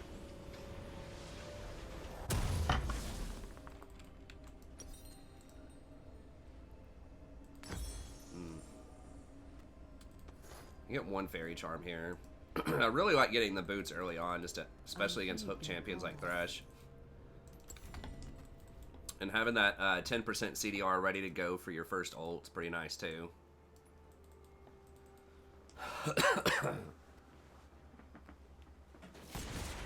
Finals in 2 weeks. Oh, are you in high school, Alex? You just have a university. It's like really late. Of now. Usually college finals are in the first couple of weeks of December, typically. At least colleges I've worked at.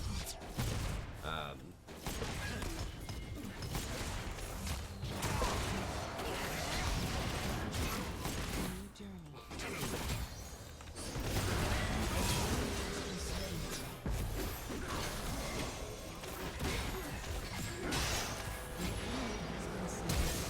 Ooh, I don't know if you need to do that, man. You're good.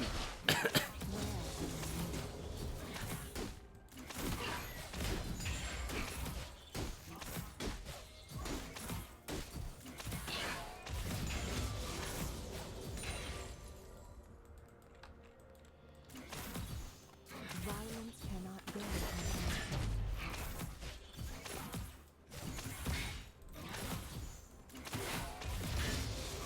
Yeah, typically there's 1 week after Thanksgiving. This semester was really weird because, like, literally the day after, like, there's just, like, usually there's, like, 1 or 2 weeks. It's, like, usually 1 full week of classes, then, like, a half a week.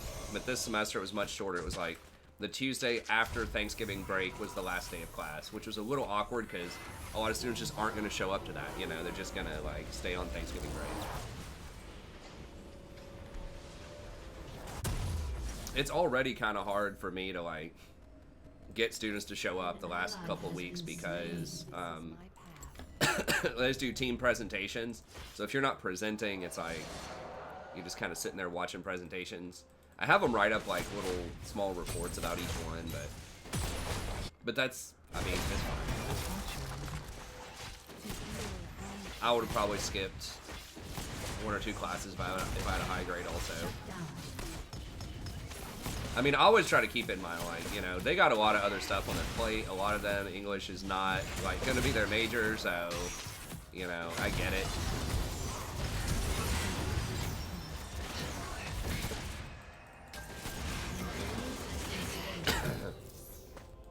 So, like, there are objectives. I don't just give everyone a free A and say whatever, but I try to be a little understanding when it's like, okay, this person's missing my class potentially because they're failing an engineering class or something like that. So I don't forgive it. They still get an absence, but I don't, like, hold it against them. I don't hate on them or anything.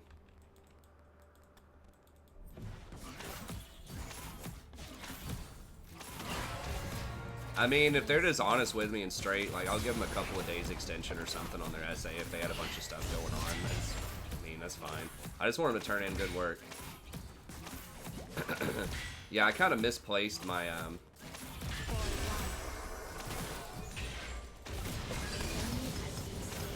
I don't know if Pled needed that, but I at least got an assist off of it. Oh,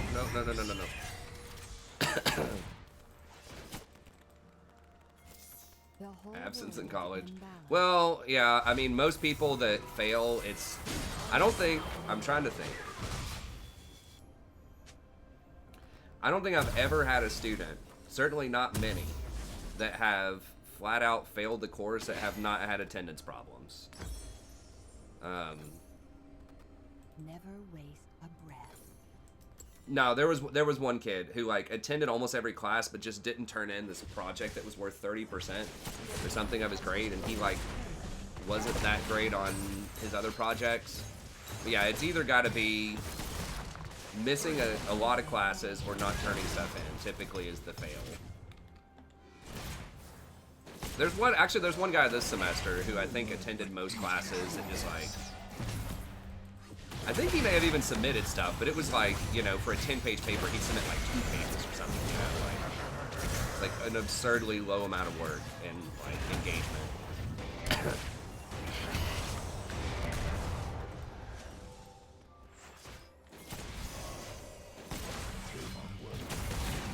Yeah, I mean, you know, it's, I would say, you know, if you're a student in my class and you're like putting in like okay, like decent work, and you know you're having kind of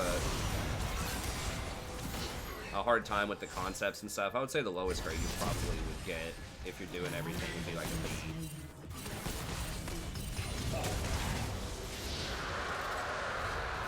They got Drake? Huh. Guess he just sold it. What's up, Arcane Slayer? Good to see you, buddy. We might get dove here.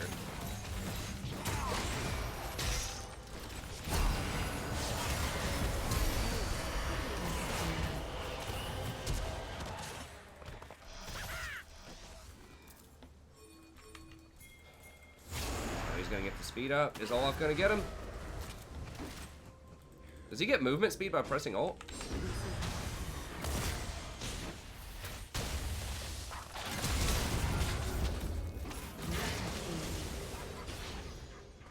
I thought someone, yeah, Jarvan was kind of close.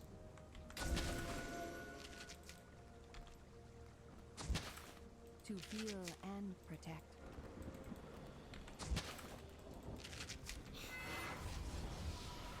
I was pretty good about attendance when I was a student, for the most part. My second semester of senior year in this Western Civ class, not so much. I think I ended up getting an A in that class, just like Wikipedia, like just using Wikipedia to look at the study guide, look up everything in the study guide. and I got a really high grade on the final. Plating will fall soon. And I did all right on the exams. It was just like there was like a small paper that I didn't really do much for. But I mean, I got away with some lazy stuff too when I was a student. So I try to find a balance and help students out. Never waste a breath. It's probably a little bit of both, Alex. And that's kind of the sad thing. It's like sometimes for me, it's kind of, I do care about students, but at the same time, it is like, yes, especially if you're not tenured, because a lot of students are going to slam you on grades Heed their call. or slam you on evals because of the grades. If you give them a grade they don't think they deserve. And in English, almost everybody thinks they deserve an A. So yeah, if they write you bad evals and you get enough of those over time, yeah, you might lose your job.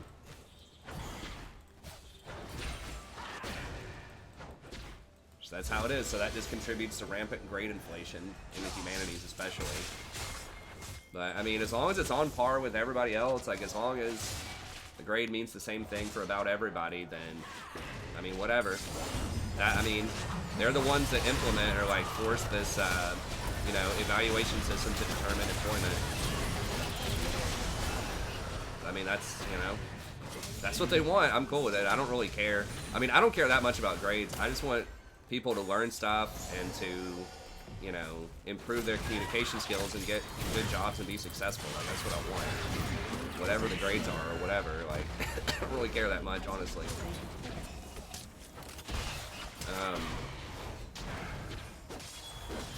Other than the fact that I just want it to fairly reflect, like, what other students are earning. I teach English, mostly persuasive writing. So thinking about how to, communicate better, more effectively towards specific audiences, learning how to interpret arguments better. More like an effective writing, argumentation type of class. Oh, got hard baited by that Kled.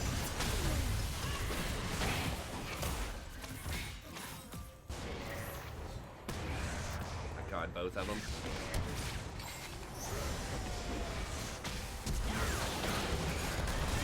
Oof. We need to get out of here. This is getting bad.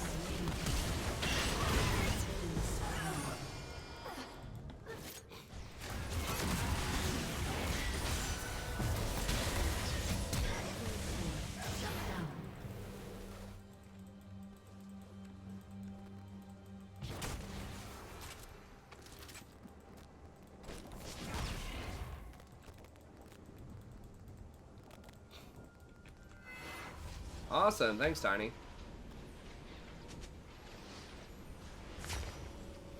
Oh, well, yeah, that's unethical.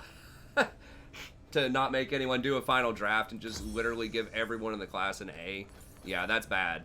I mean, I'm just talking about, like, making your class average, like, a B+ or A- or something, when, damn well a lot of those students are probably getting C's in some of their science classes and things like that.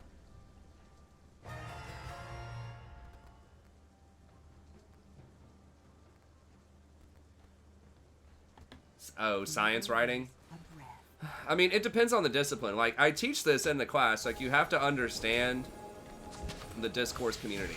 So it's the group of people that are thinking about a topic and writing about a topic, and those standards are going to be very different depending on who the discourse community is. So that, I mean, I teach people how to, improve, like, business writing and science writing and things like that.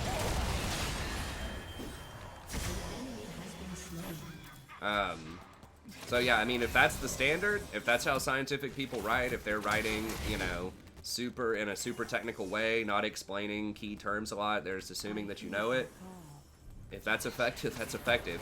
I would say in general with most writing, the biggest thing is that you're very clear to your reader, like what you're doing the whole time, and that you make it like as accessible as possible. Like you can still talk about difficult stuff, but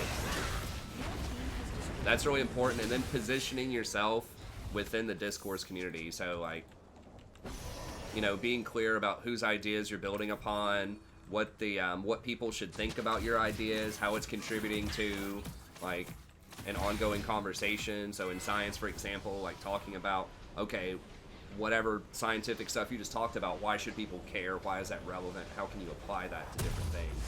But, you know, I personally have not written like obviously really high level medical papers or biology papers or anything like that. So I don't know the exact conventions, An but enemy has been slain. Every step, a new journey.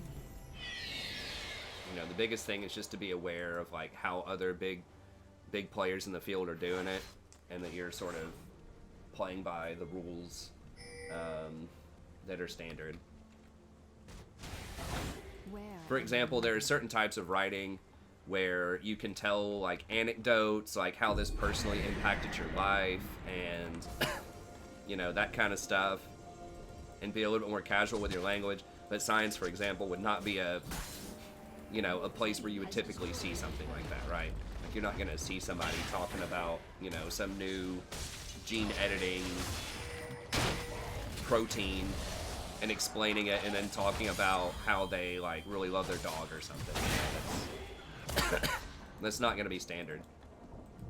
This is my path. But if it was something that's trying to persuade people to buy a certain kind of dog food or something, maybe talking about how you love your dog, maybe that is relevant in that conversation. Hey, what's up, Mr. Magpie? To heal and protect. Yeah, the citation styles are really annoying. I agree with that, because MLA is really only used in English, I think. Gracefully. Yeah, and then most other disciplines will use something like APA. It's probably the most common one. American Psychological Association. The whole world in balance. The big reason for that is like date matters a lot more in APA, because people want like the newest studies, the newest things, whereas like in English, you know, there's a lot of high quality stuff that's like older, and so they do it often by name of author and page number. So the page number in the study matters a lot more than the date. I think I'm not too like ultra familiar with APA because I've always written in MLA. Because, you know, I've always pretty much done English. But I think that's one of the huge things. They emphasize date a lot more in APA. So it just depends on the, once again, the disciplinary, like, what matters more. You know, in a lot of scientific disciplines, you want really new data. Like, you want the newest stuff. So date matters a lot. So that's why it's emphasized much more in the citation style. They don't do that stuff just to, like, be mean. It's because of what stuff matters the most, a lot of times. It gets reflected in the citations. Hey, Jen, what you doing? He's just giving up on life, I guess.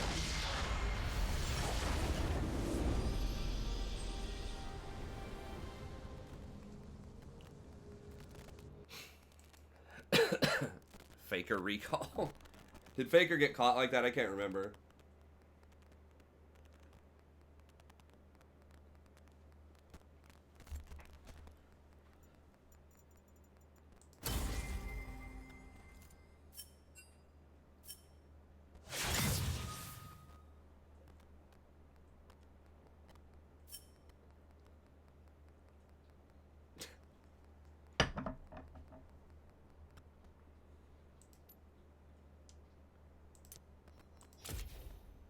Clean game. Yeah, we just pretty much won every lane. We didn't. We were doing all right bot lane. The Olaf ganks were really on point.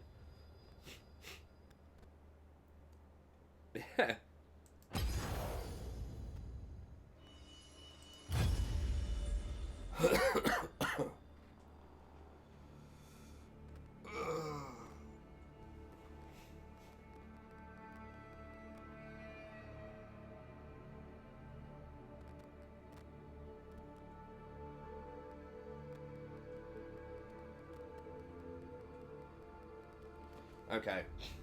Yeah, I do. I have a friend in town who only comes in town like once a year, maybe twice a year. He's only here for this weekends. I don't know which night he wanted to hang out. If he wants to hang out on Sunday, you know, I'll let you guys know about that. I'll see if I can get a sense if he wants to hang out Saturday or Sunday, and whichever night he doesn't want to hang out on, we'll do viewers night. I'll see if I can get him to hang out on Saturday.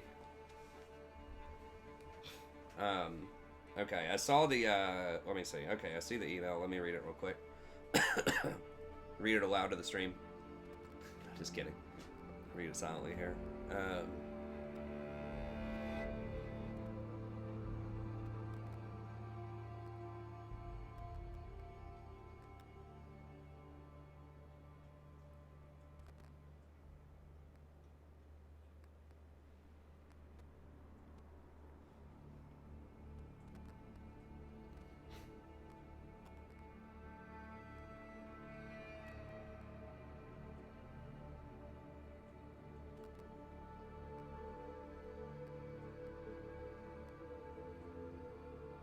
Okay, yeah.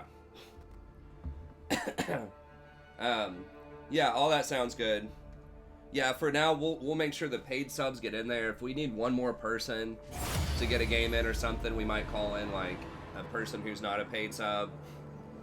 If we have to have that. But yeah, we'll try to make it just a paid sub only thing. Refresh like 3 times. So that's a thing, and then yeah, what we could do is yes. So I think we'll just bring that back, because then I can, you know, that'll be a perk for people that want to join. I mean, $5 a month is not a lot of money, I think, in most places.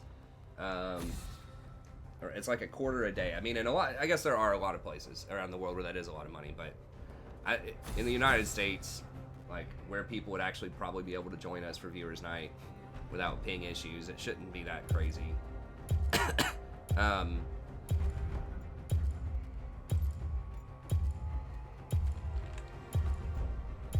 But yeah, we'll do that, and then we can do it through the TSP club, or you could start your own club if you want to manage that for us, or like you, and if you can give privileges to other people that might be helping you, whether it's Celaguara or Aaron or whomever, and then y'all can just invite off of that club list the people that are the sub. Of course, I guess I'm the one who knows who's the sub or not.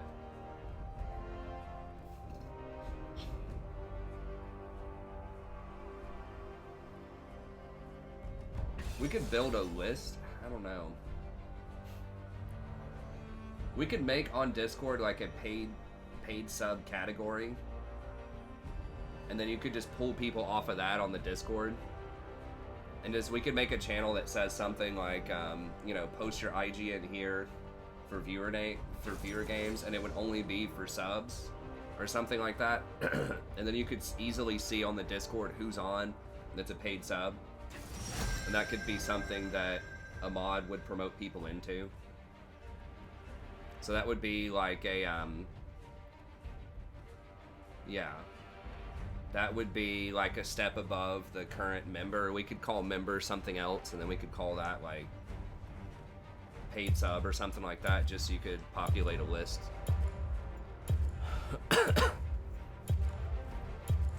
Guess we'll just keep rolling with Soraka again. I might play something else here in a little bit, but my main priority is getting back to Diamond for now.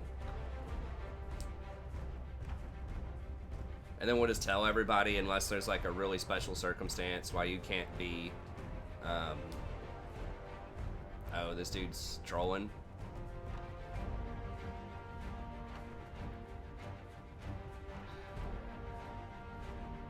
Yeah, it is with the YouTube subs. It's not as easy with PayPal, and then some people are still subbed through Twitch. So what's wrong with this kid?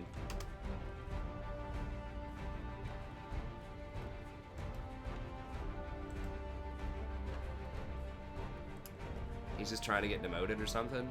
I mean, he's a mid lane main. Like, he got mid. Nobody said anything, right? Like, literally nobody said anything in the lobby. So he's just lost his mind, and he's just trying to int. Alright, I guess we gotta dodge. That sucks, but if... I don't know, if we lose, it's probably still gonna take us 2 games to get back in. Yeah, it's just not even worth our time.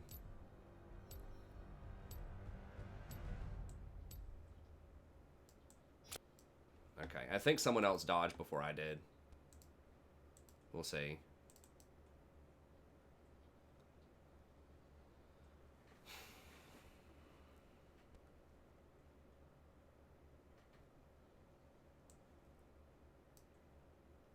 Yeah, I'll change the colors around and I'll make it to where green represents people that are paid channel members. And then I'll have like a different color for just newer members to the channel that just want to come in and see stuff, like the free version.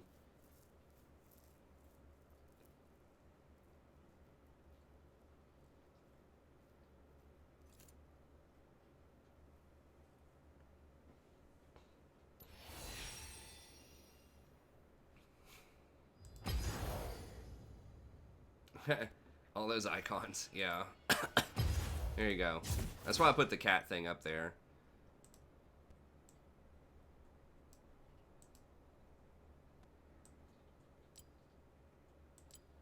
I just don't really care about... I have a very high tolerance for messiness. Not necessarily like filthiness, but just just papers everywhere. You know, not like rats running around in my room, but I have no problem with like papers all over the place, like jackets on the floor. I don't know. I just don't care.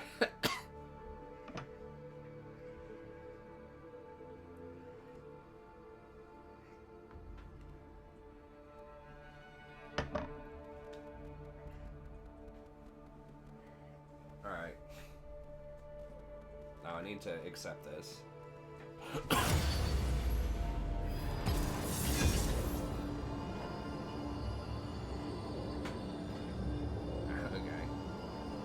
Sadie mains Gragas. She used to, yeah. I don't think we have a lot of newer pictures of her. I mean, you can see her here. She's always swarming around my feet, wanting food, right, Sadie? Where are you? There she is. But she's not as big as she used to be. Is that right, Sadie? She says, I tried, but I have a disease.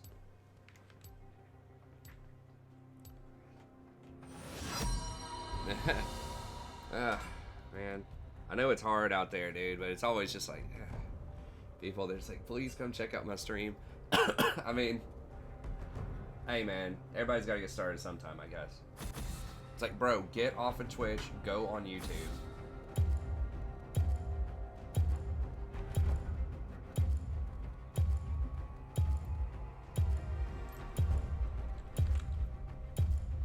You need to go on, what's like one of the most obscure sites you can stream on? I get like Facebook, or what's that other one, the Microsoft one? Is there one that's even more obscure than the Facebook or Microsoft one?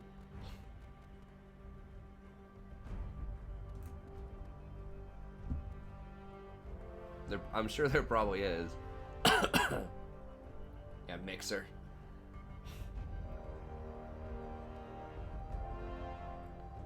Why do English classes focus so heavily on fiction?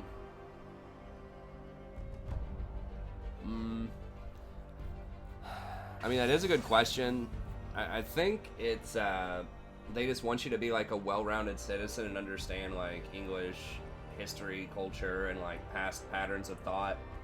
So like that's kind of like what the American education system is based around, like having a solid like general foundation in understanding like a lot of things. So I don't know. I do think that it would be nice if they had at least one class in there that was rhetoric. I'm trying to remember when I was there what the different themes were. I know there was 2 semesters of American Lit.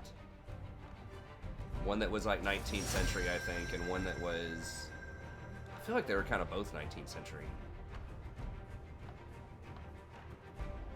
Maybe they could at least sneak that in as a, as an elective.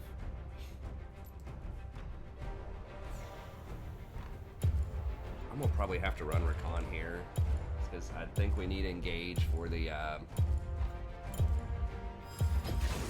Twitch. Dance.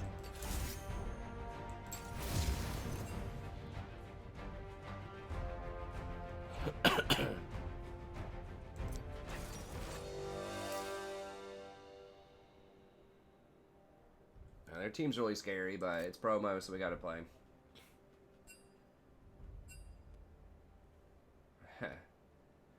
I mean, I didn't mind the lit classes. I didn't like I thought some of them could have been taught better.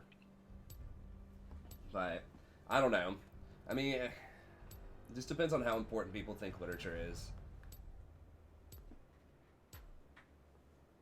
Maybe there could be like a choice 1 or 2 semesters where you could, you know, instead of Brit Lit, you could do persuasive writing. Yeah, like Great Gatsby, that's American Lit. I just remember like reading Paradise Lost, and they just excerpted this one chapter out of it. And it was basically like very close to like the Garden of Eden from the Bible, and they didn't contextualize or explain very much about it, from what I remember. And I was just like, this is just a ripoff of the Bible. Like, why are we reading this? Why is this important? But it was like dramatically very, very important around 1790 at the end of the English Civil War, and it was not a ripoff of the Bible. It was challenging. It wasn't necessarily challenging the Bible, but it was very, very complex. I mean, the whole thing of Paradise Lost is kind of told from the perspective of Lucifer, and he's kind of a lot of times making his case why he wasn't really that bad. Now, it's meant to be like sort of I don't know what the word, it's not satirical or ironic, but like it's meant to demonstrate like the temptation and the power of Lucifer. So it's not supposed to be like devil worshipping. It's supposed to say he can make really good philosophical arguments for why he thinks that people should respect him more. And that's what was so interesting about it, is it was, you know, it was written by a really religious guy at the time who decided to make this super controversial work that was exploring and challenging and like, or just adding more depth to all of these kinds of like biblical themes and biblical stories. It was really cool because I had to read it and study it because I had to teach it in a survey lit class. They let me teach one like survey lit class, like Brit Lit from 1660 to 1900. And it was actually really cool reading it. And I was like, man, if they would have just taught it that way. But I think the teachers were afraid they would get fired, or, you know, being in the South, trying to show like what that book is, you know, people would think those are like dangerous ideas. Yeah, I mean, like one point that he had when he was talking about it, he's like, I just wanted heaven to be a democracy. Like, why is he always this monarch and this king god? Why don't we have a say in anything? You know, and all this kind of stuff. And you're sitting there thinking of it, and you're like, yeah, it kind of does make sense. Yeah, democracy's good. Like, you know, maybe he was being unreasonable about these things, or, you know, whatever. But it never gives you, like, anyone's point of view other than Satan's point of view in it. And so, it was just really interesting to, like, see that side and just see how the, like, even someone religious could think of that as sort of a temptation.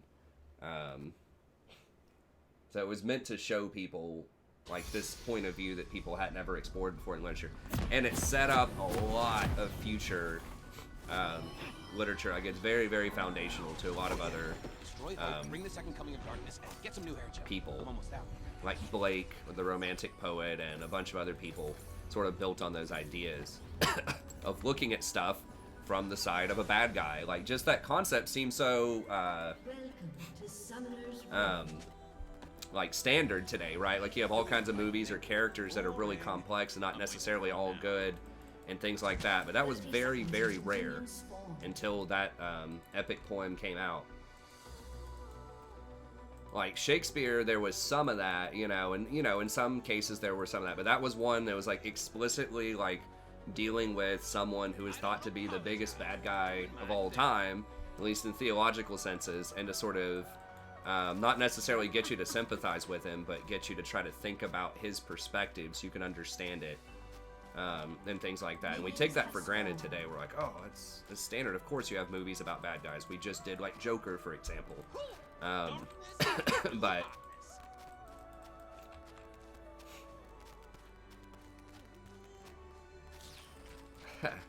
well, he's not really, like, talked about that much explicitly.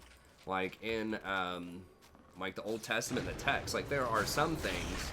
It's really like a lot of the stuff that was added in a lot later, and then it was just a lot of theological stuff added after the Bible. He's a very sort of mystical kind of figure that's just not really even talked about that much. But anyways.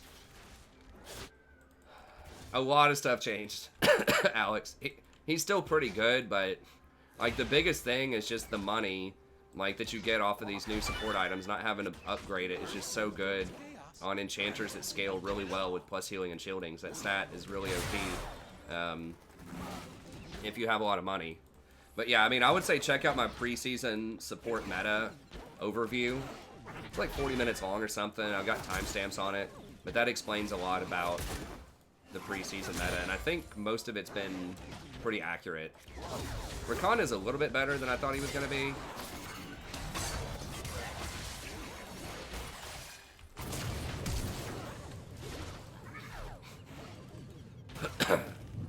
Damn, I thought I was going to be able to dodge it.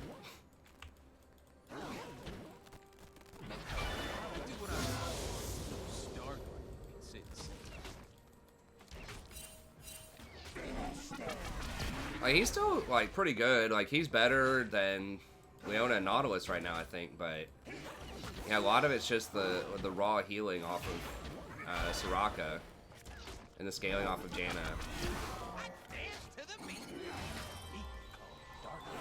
It's just so strong.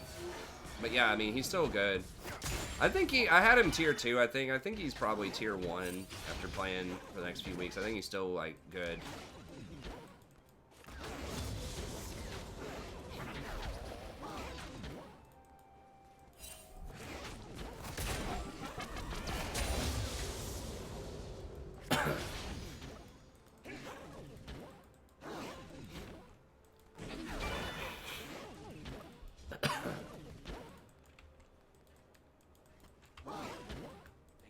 Is a mess. I like it.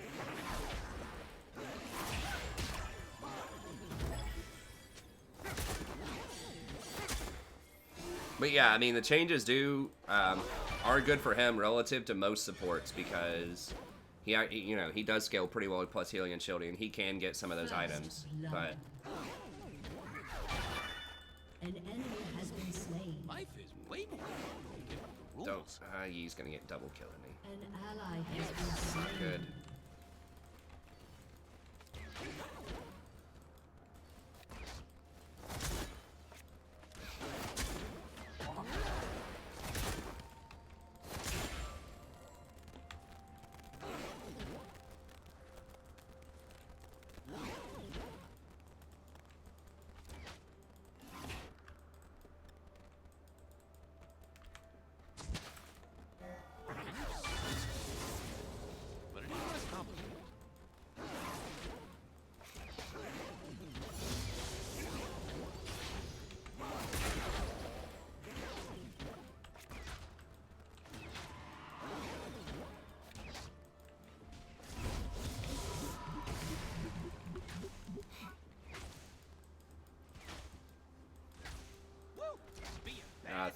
Thresh is actually kind of bad right now, I think, compared to a lot of other champs. Like, you have to really, like, you're working so hard as Thresh.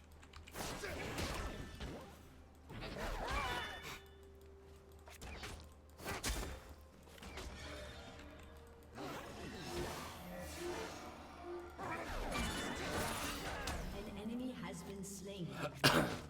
Enemy killing. Oh my god, quit giving ye kills.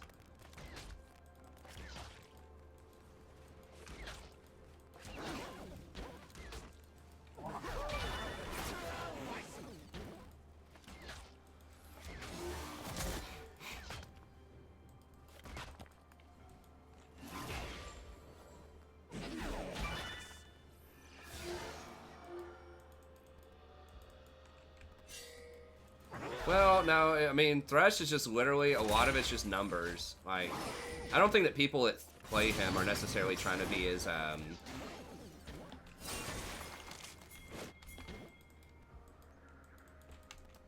Go! The fuck?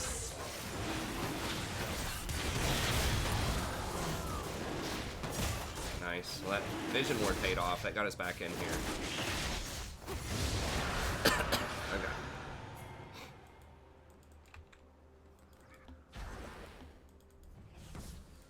I had to wait for a second. I didn't have my W. It's kind of, yeah, he's a little bit closer to Lee Sin, I think. Where it's like, it doesn't necessarily have to be people who like making super flashy plays, but he's got like a good early game. He has a lot of utility, but then he falls off pretty hard late. You just pay a lot for his utility, like that Lantern and his hook, just because his numbers are just pretty bad. I mean, if they gave him like more AP scaling or something like that, but that's just like who he is, you know. He's just a utility champion that doesn't have the raw power of someone like Sometimes we agents of darkness need a break. someone like Soraka. I mean, if they were gonna change him, I think he's probably like okay. He's like 50% win rate. He's good like at what he does, but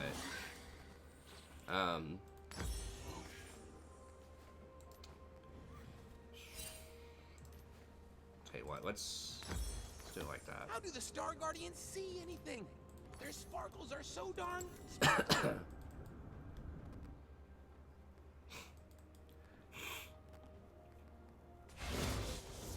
I mean, they could like lower the delay on his hook to like a quarter of a second instead of a half a second. I think that would help. Like just double down on his utility a little bit. Not rescue you from a cold dead planet. Or like his ult used to show up immediately and not have a delay on it. They could remove the delay on his ult and just allow it to just automatically pop up. I mean, he's been nerfed a lot over time. Just giving him a little bit, like some quality of life stuff like that might, you know, make him a little bit better.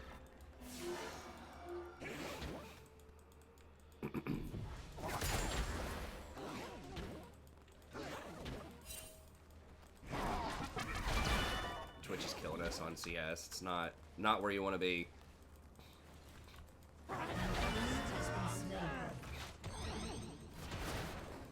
Dancing between the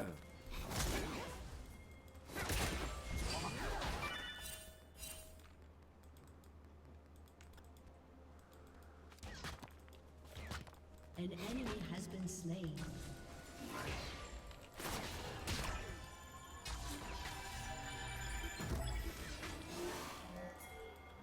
Can we get a cage on him?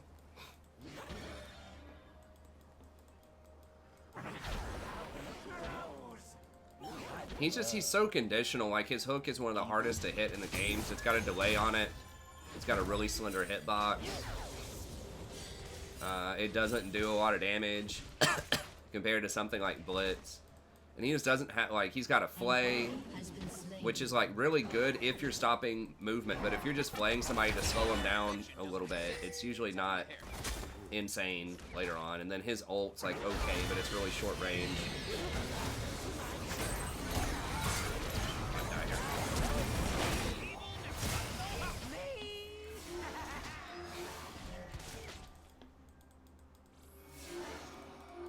I should have eat back out faster.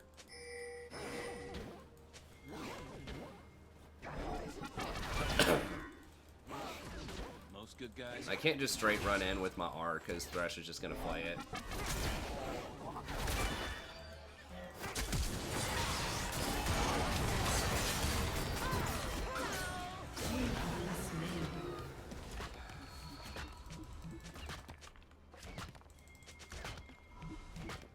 He ran out of E range, so I was very close to being able to W and then E to get away, but You can't kill evil, but you can wear it like a sweet cloak. alright, we're just gonna have to boots here.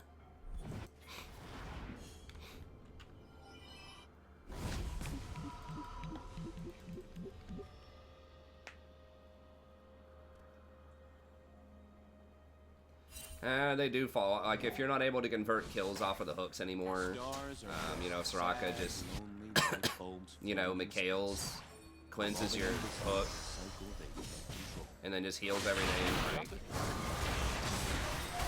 that's why I banned Blitz, because Blitz's hook does a lot of damage. Like Blitz has a ton of burst, and he actually can kill people.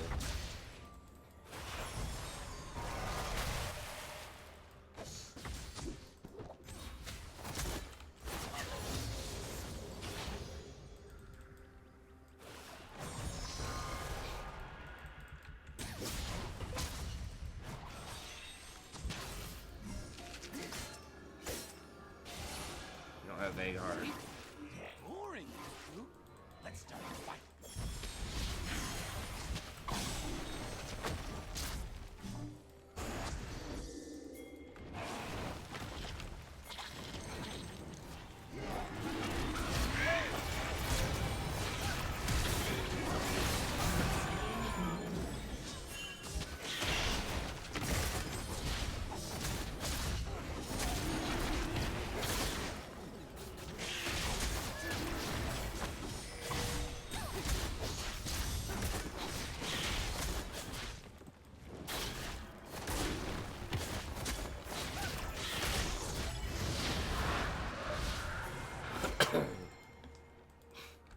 What's up, Leah?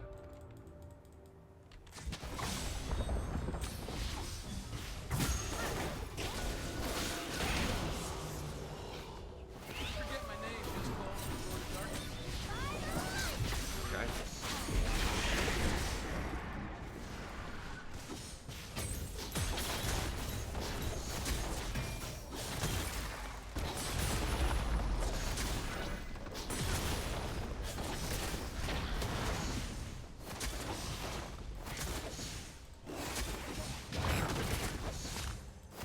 Takes forever to get that very last hook in there.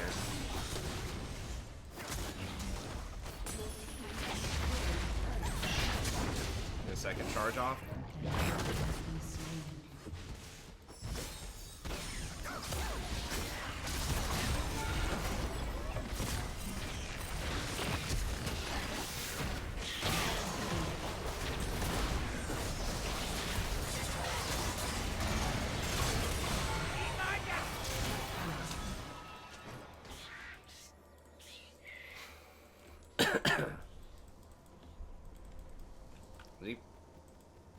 Did Thresh flash play? I don't know if he did or not, actually. Might get bottom. I don't know. He got a lot of damage in there.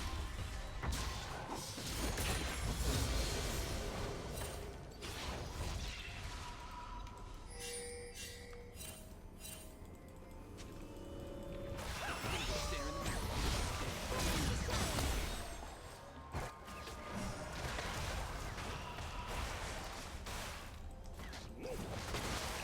Yeah, that would actually be a cool idea. Give him some shield generation. Just lower cooldowns on his stuff. Just so he can do it more often. It could be nice.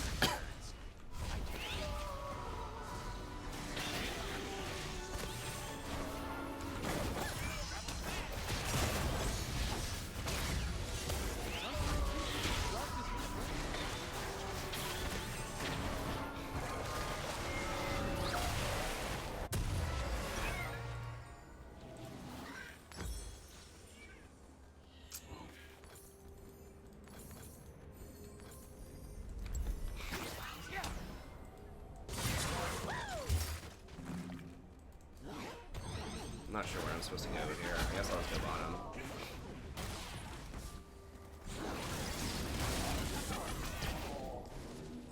Oh, careful, dude. He does a lot of damage.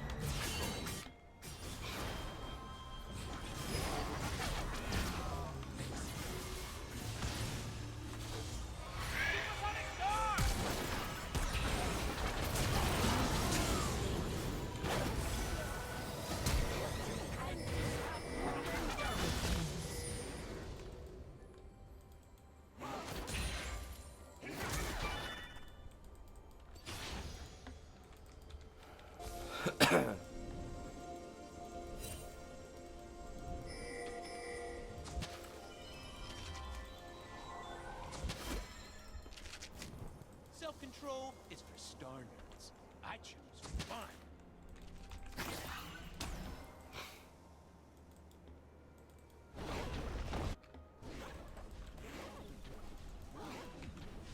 Forget my name, just fall for the Lord of Darkness. I mean, a little bit more. So I can get me righteous. Gets me righteous! An ally has been slain. I think it's 1100. But we need to be able to fight. Stare in the mirror. It's daily affirmation. An enemy has been slain.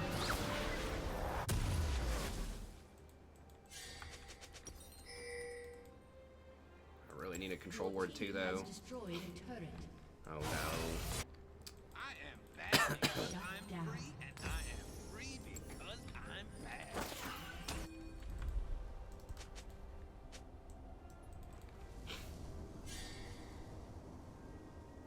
bad. The deforestation of Infernal. Yeah. Come on, Riot, man. This is almost 2020. Can't be burning down trees. Okay, they're all Let's top. destroy everything they hold dear, and then laugh in their faces.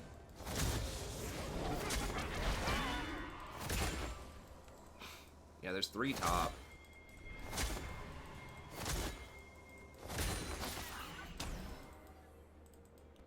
I'll tell you what, man. I want to get a new Peloton, though. That thing looks amazing.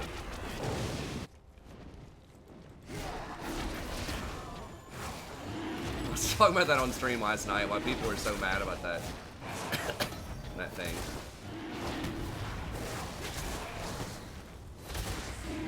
Don't have luck.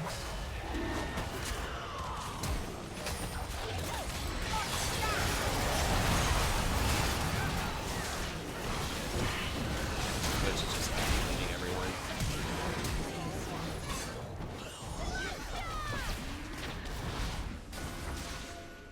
Yeah, we didn't have luck. She wasn't in a good position. We should have just waited. I got like chain CC'd by something. I'm not really sure what.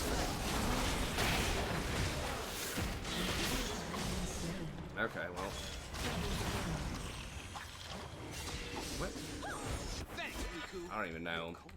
It was so, like, we didn't have great vision around there. It was rough.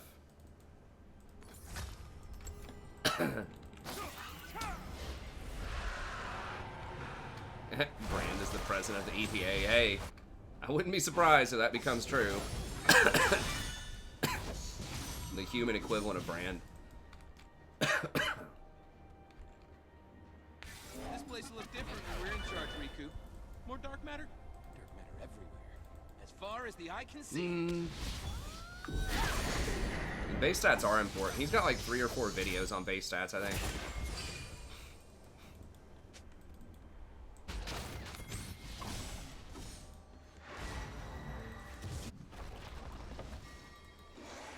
She's gone, I think. Has destroyed Be a a square. turret. And I embrace that. Shut down.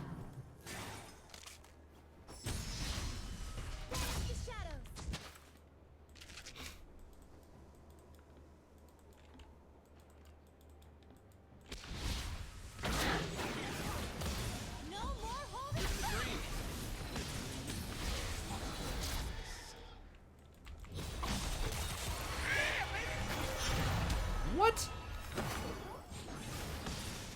Seriously? What kind of thrush rushes freaking Crucible? Oh my gosh. Okay. Well, I guess I should have been looking a little more carefully.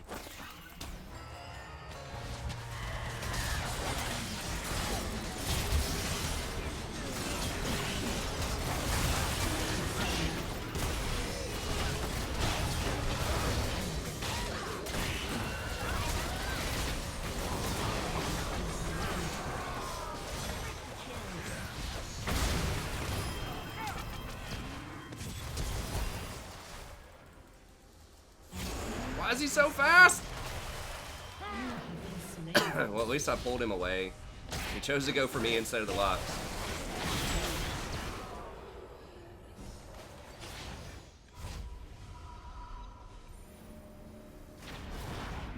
I don't know if he can. I think he can alpha through it. Like, if his Q takes him outside of it, I think. He can't run through it.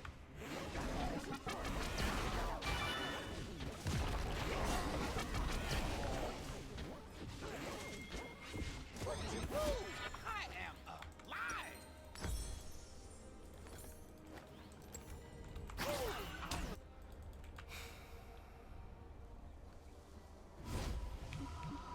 I mean, we're doing all right here. But we need to force them. Because they're going to outscale us eventually. We need to force them to face check stuff.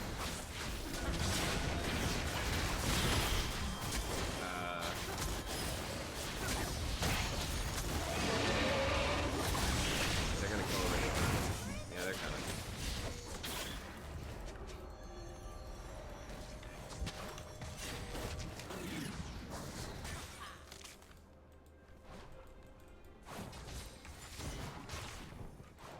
I don't apologize for doing my thing.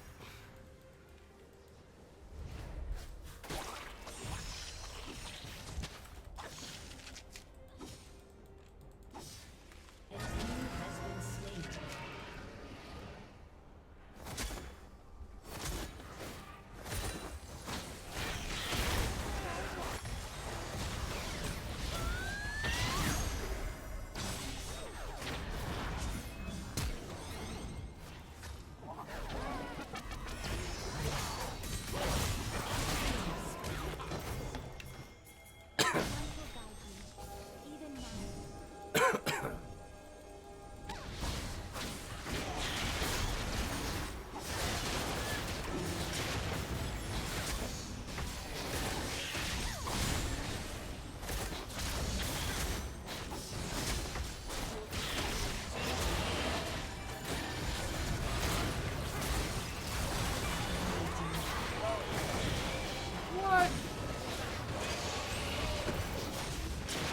We're doing this really slowly, though.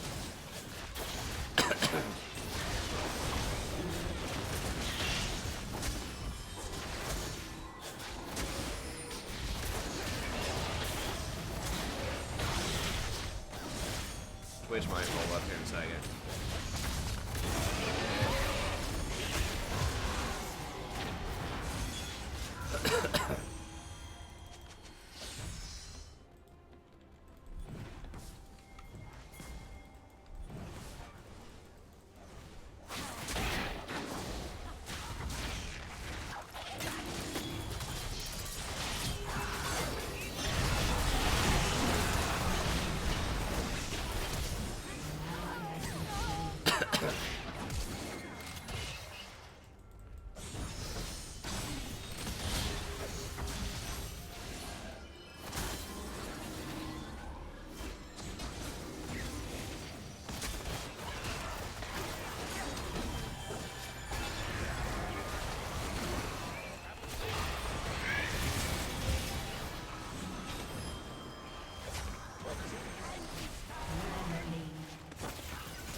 This is so wacky.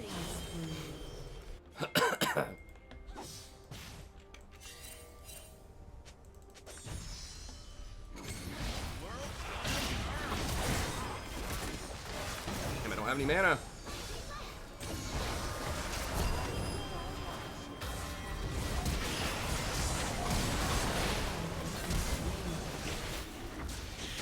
Oh my god, these fights are lasting so long.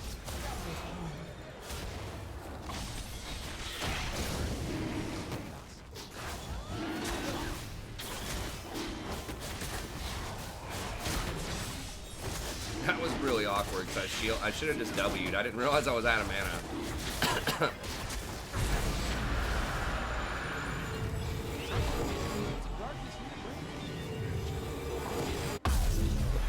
I mean, Vagar and I were both like totally out of juice. We couldn't kill the Vlad.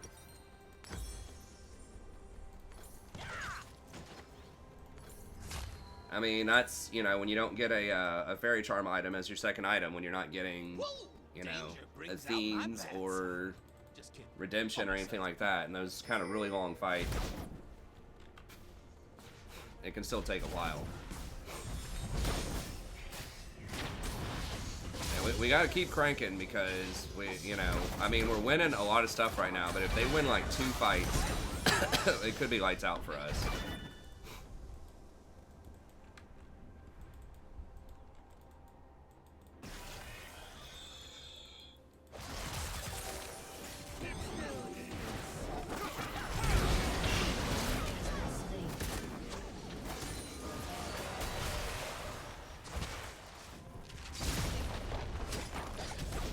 Riot ever nerf Vlad? I mean, I don't think he's too OP. Like, he's just good. But yeah, they have nerfed him a lot over time.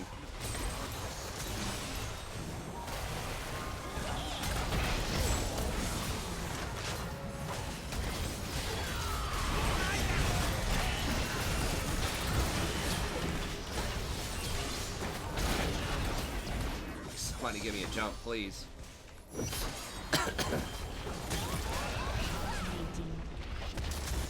This Lux is actually doing really well. Usually I'm kind of like, on the Lux. Like, she has the power, it's just so many skill shots.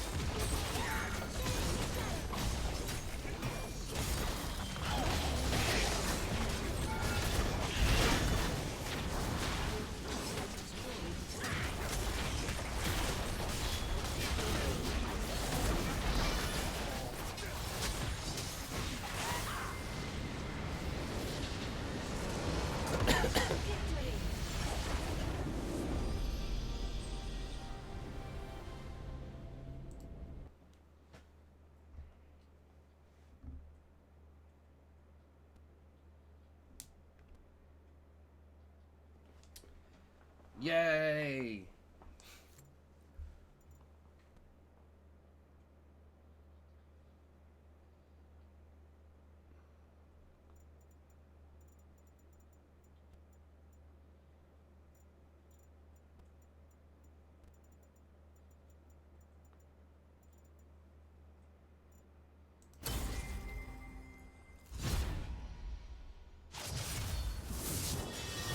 Yeah, it's just that she doesn't have a lot of mobility and she can get like busted up, and if she ever misses anything, it just feels real bad. But yeah, I mean, if you're on point, if you're hitting a lot of stuff, she can be really good in team fights.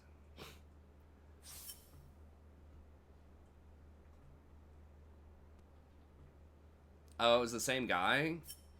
Or it has a similar message?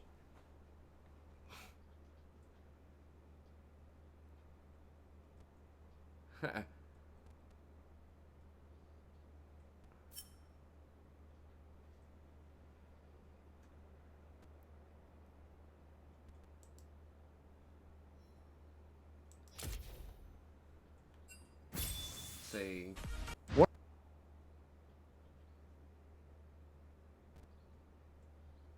Am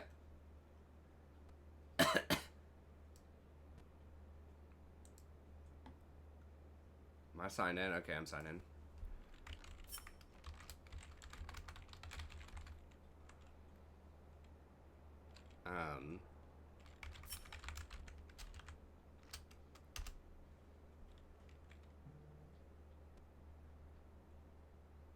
Good day today, for sure.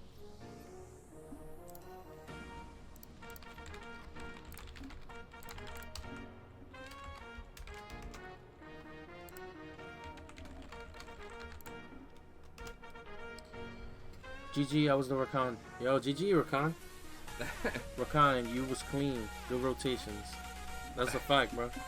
Good luck on stream. Thanks, bro. Well, I'll keep him on in the background. I'll keep him paused and muted in the background. It's tough out there trying to be a new streamer. Hopefully I don't get demonetized for his little bit of music in the background. I guess we'll see.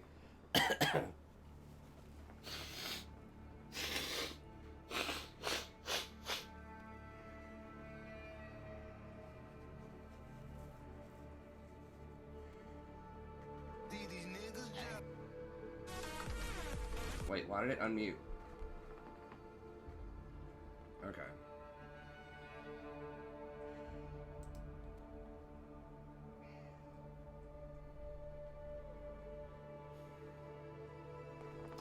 I'm not sure what their actual thing is. It's probably something like that. That sounds like that would make sense. I know. I just wanted to hear his response.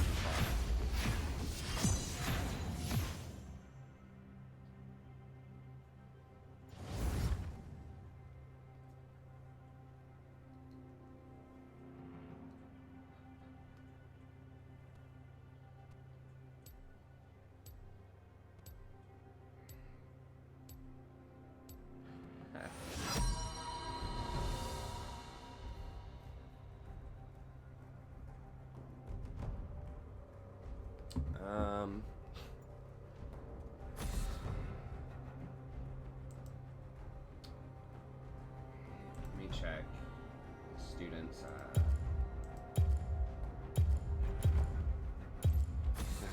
And the group projects. Group projects are kind of annoying to legislate too.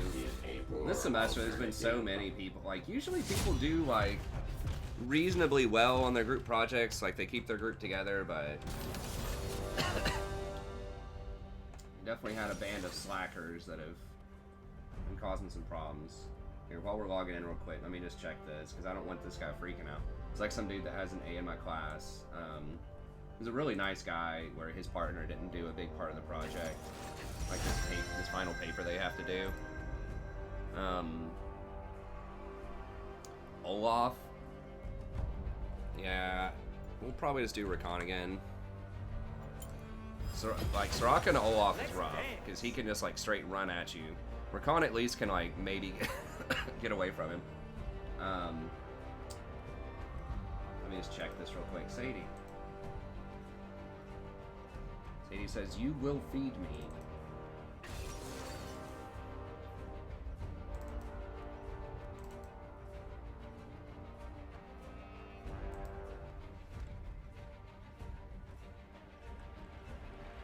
He does need that paper. Okay, I'll just tell him.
Okay, I'll just give him an extension, and then I feel bad because he's gonna have to do. He's probably gonna have to do some of that work, but or a good chunk of that work, it sounds like. But I'll just give him a week extension. It's fine.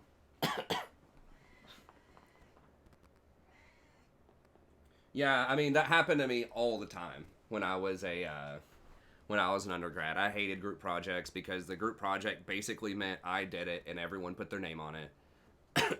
Because they would always pair me. I felt like they did. Maybe it was random, but it felt like with most professors and most group projects, the randomly assigned teams put me with some of the weakest students in the class who just wouldn't do anything. And I just had to carry them. But I didn't care about the fairness of their grade, or I didn't care. I just wanted an A. Like, that's all I wanted in my classes. There was one where I did all of the research, wrote everything up, just basically handed them, like, the material they're supposed to have. I was like, okay, you talk about this for 15 minutes. You talk about this for 15 minutes. And then I'll talk about the rest of it for 30 minutes. And then there's a Q&A for 15 minutes at the end. It's like a 75-minute team speech. And yeah, they blew through their 30 minutes of content combined in like 15 minutes, 10 or 15 minutes. And then I had to go through and cover everything they didn't cover while looking like I wasn't covering for them, because the professor was like, everybody has to do an equal amount of work. I'm like, dude, you see who you gave me? You know this is not going to be an equal amount of work, because I'm damn well not going to take a C or whatever these clowns would earn if you left them to their own devices. I mean, he was a cool professor. I took like 4 classes with him. I was just like, anything he's teaching, I'm taking it. Because he was a super cool professor. He made us call him Uncle Phil. Stars are just sad, lonely. And I was like, was that for philosophy? Because it was a philosophy class, but I think Anyone have chocolate? I'm craving chocolate. his first name was Philip also. But he was super cool. He came to class like a lot of times with like this like cardboard, I don't know, it was like yarn and cardboard like sign that would say Uncle Phil on it. He was gangster. Sucks without Zaya. But it is less complicated. He was great. But yeah, some of those things, I mean, he would just pull stuff out like that sometimes. It would just like, I mean, it challenged me to be a stronger student. I guess that's good. But my favorite words are, this will be graded individually. I mean, part of it is you have to learn how to work with groups and delegate and work around groups, because unfortunately in the real world, you know, a lot of times you will encounter, like, you will have to work as a team and you will encounter weak links. And, you know, as a leader, you just have to figure out how to play around that. And yeah, it's not fair. I mean, there really is no such thing as fair out there. You just get what you know. Sometimes you just gotta carry, man. Just like in solo queue. Yeah, it's fair MMR-wise, but we all know it's not, like, every game you're gonna have to carry at least one person, typically.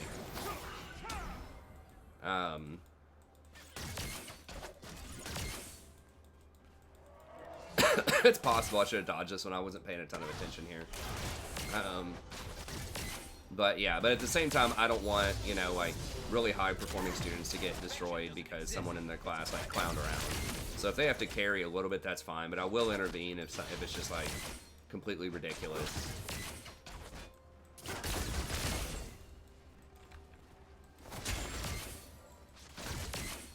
Usually it's actually not that bad, despite the horror stories. Usually, students of a similar skill level pair up together. You know, sometimes I'll see a really high-performing student almost voluntarily like perform with kind of a weaker student. And I'm like, you sure you want that to be your group, man? Because I let them choose their own groups to try to avoid that. Yeah,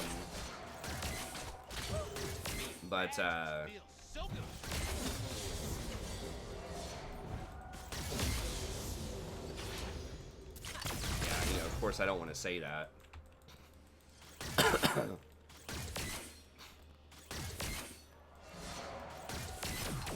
I'm not even sure if I'm allowed to say something like that, because that would reveal, like, some information about the lower performing student's grade, potentially.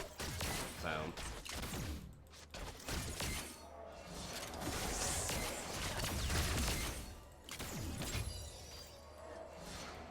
Damn, that's rough.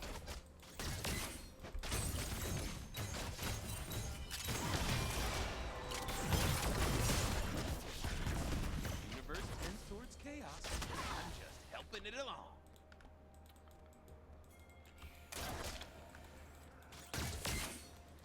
I mean, I guess we have a free loss to get if we lose this, because we just got promoted. I think you can lose like 2 or 3 games, like, once you get promoted. Darkness is the new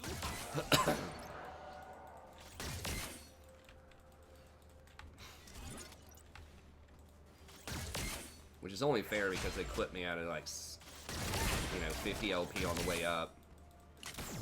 2 wins in promos, and went from 98 to getting into promos.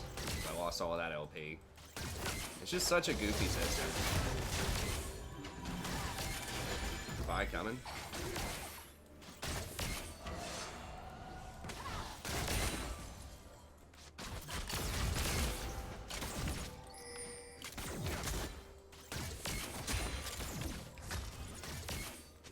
Almost there. It's sort of like that, but you do have a certain shield to a certain amount.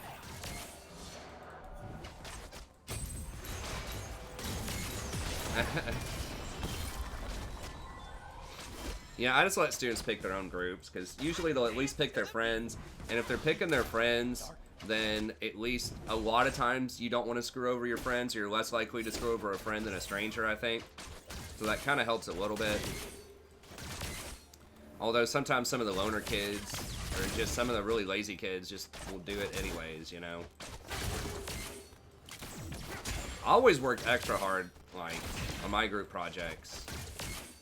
Because I didn't want to be, you know, that lazy student. Grad school group projects were actually kind of cool.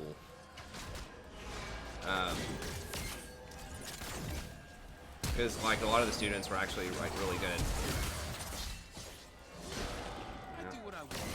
No star can say this. They sent 4 people by, so Talon's losing a wave. They're probably going to be able to get Dragon off of that, though.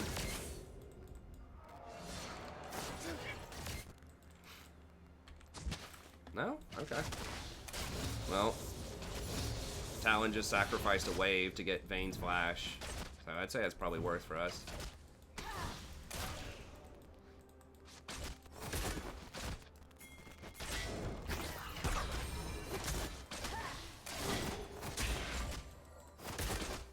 An enemy has been slain. Pretty sure they backed. We got priority in lane. They just backed. They're going to have to catch that wave.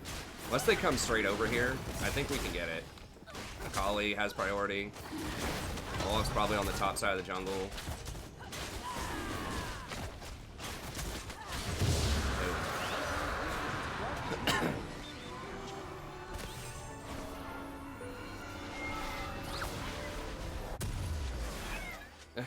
There you go, Justin. Yeah, sometimes you have to do that. Unfortunately. So I know there are a lot of downsides to group work, but It's not that I completely lost. you know, it is kind of a necessary evil to some extent. As long as the professor like treats it relatively fairly. But that's why I also don't like groups of 4. It's always groups of 2 because of kind of the psychological or sociological or whatever phenomenon of dispersion of responsibility. Like, when you have more people, it's less likely that someone's going to be lazy because they think other people will cover it. If you just have 2 people, it's more likely that people will do stuff because they know they kind of have to. But yeah, if you have groups of 4, that's too many in my opinion. And you're just kind of asking for it. You're exacerbating an already major problem.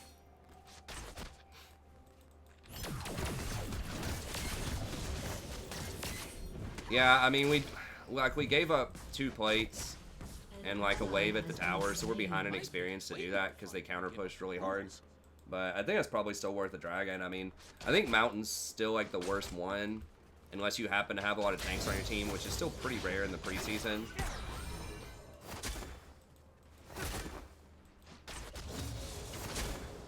I mean, I want to hard push and go get that scuttle. Or roam.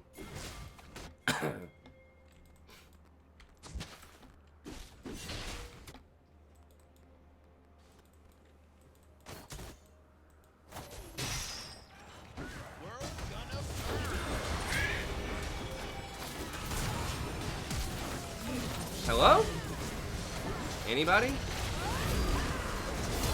think we're still gonna, it's still gonna be a very favorable, never mind. We're F because like nobody rotated on that. Thanks, Riku. Real cold.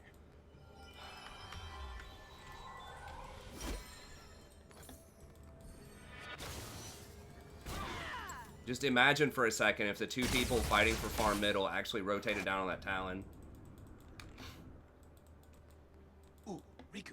Let's destroy everything they hold dear, and then I don't think that was a bad roam. I think we just didn't, like, if two people were really, really late. Like, they were so far behind, I couldn't even flash E to them in time. Like, that's a problem. If you're not even on the same screen with that much advance notice. Like, they knew I was coming. They knew they were rotating down on me. Like, it should not have been that hard.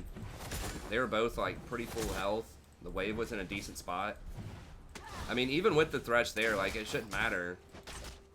The Talon was isolated. Like, it's a Vi. Vi just presses R. And somebody should die.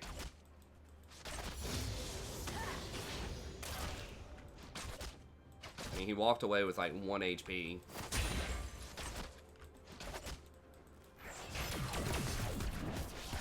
I don't know. I still think it was a good move. Like, we still would have had...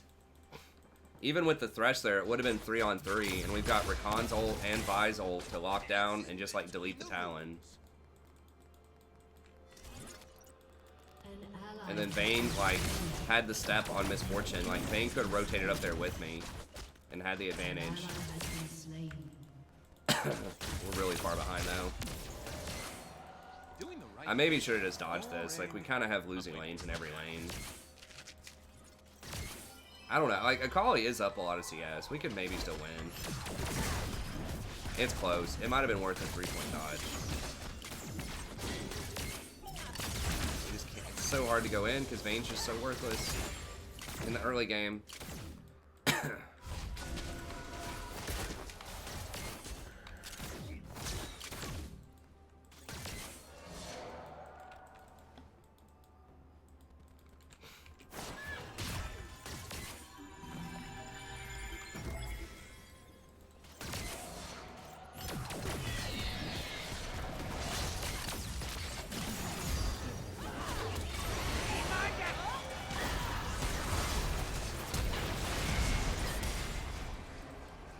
Really? Are they gonna get away?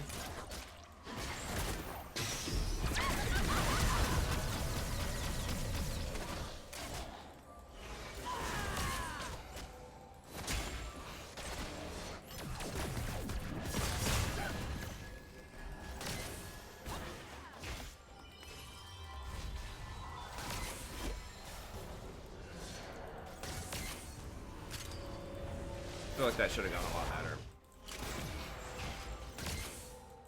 If Vi would have ulted immediately before Vayne or before Misfortune got the lantern,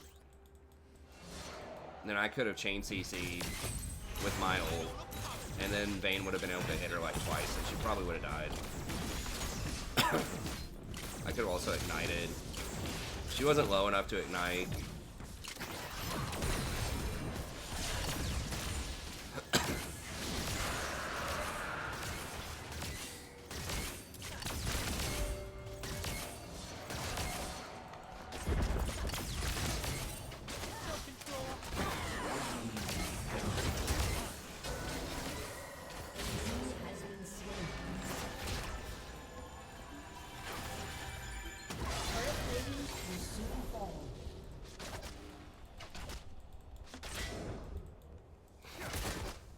And they snuck that win because we didn't have priority after Vayne had to back.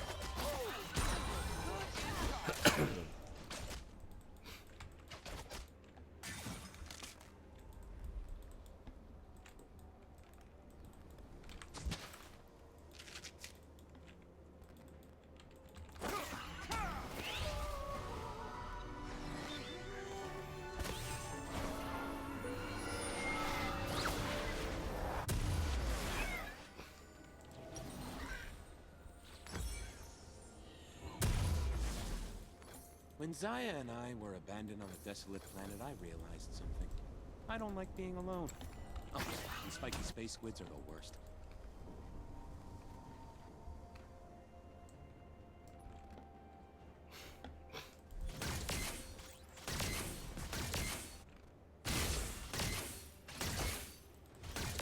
They're really gonna greed out and not hit that tower?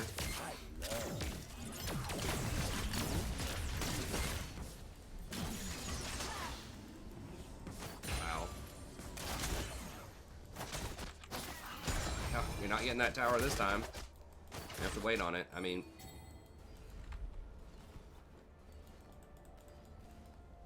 We could... Yeah, we could have just let it fall, I guess. After she runs away so she doesn't get gold for it. That might have been smarter.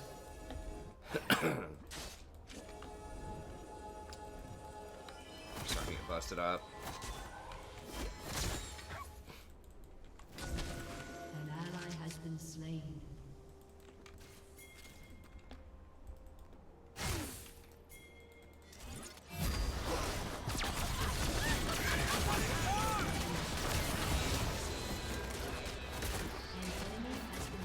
The old fakeroo there. The old bait and switch. Clear that ward up top and then rotate down immediately bottom.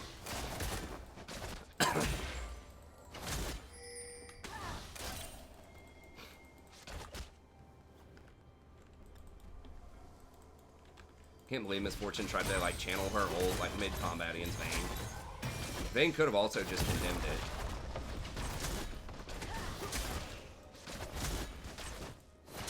I guess just sidestepping it and see if she'll just like keep channeling it. Maybe that's the play. They could be rotating down. Vi is coming.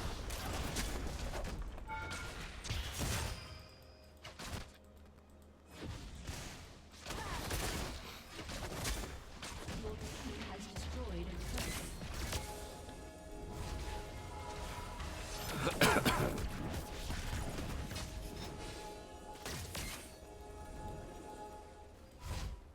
Yeah, we're gonna have to push this in or they're gonna get it immediately.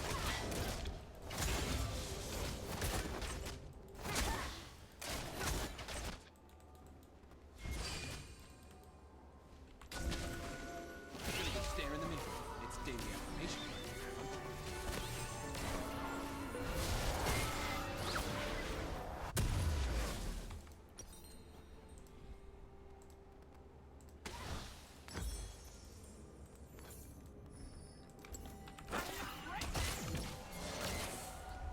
We maybe could have like baited him with Vi being there. We could have just like stayed in a like fake backed and stayed in a bush probably and maybe killed him. No, that would have been some next level stuff. Like just hang out here in this bush, get the Vi to creep over here with me, and Vayne just like sits in one of the bushes.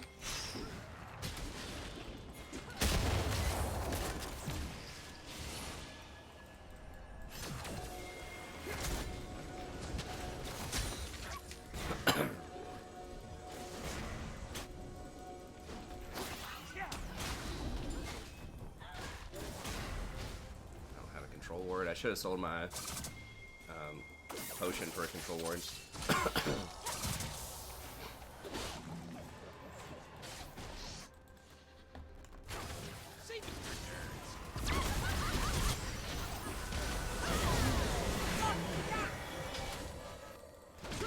Killing spree.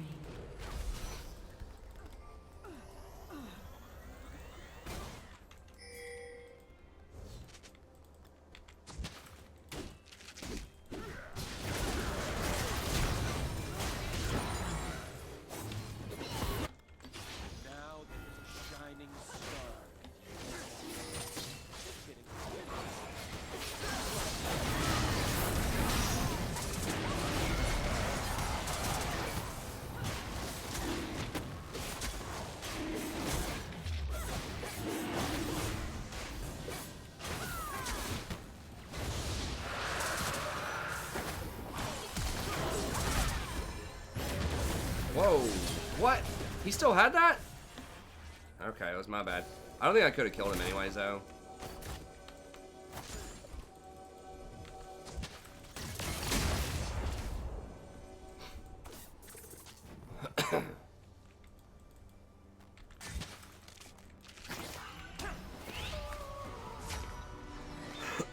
Pagu!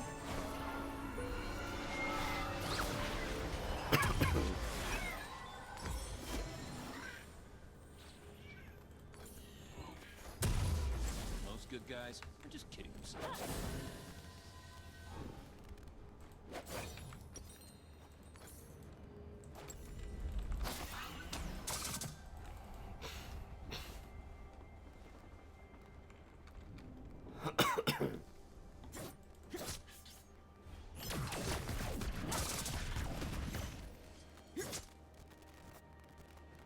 Whoa! Danger brings out my bats. All my sides are equal.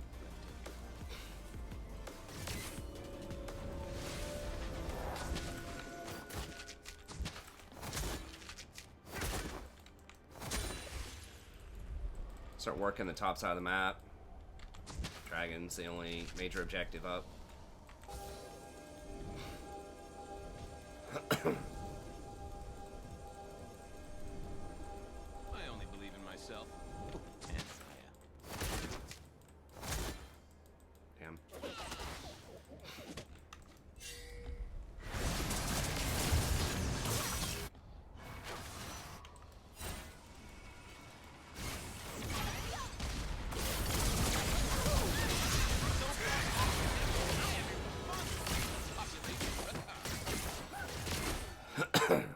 It was a bad fight. They had a numbers advantage. Riven's bottom.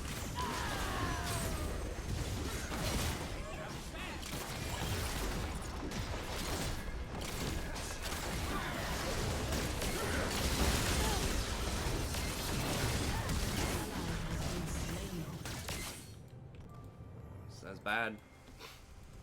I mean, I didn't have ult. I didn't have anything really. We can maybe counter and get the tier 1.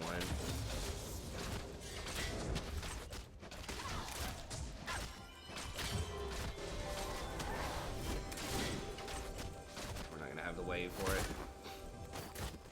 Probably. We can get priority, but I don't think we're gonna be able to get the. Thane just doesn't have enough wave clear to do it. Sometimes we agents of darkness need a break. Both teams are kind of similar on scaling, I think.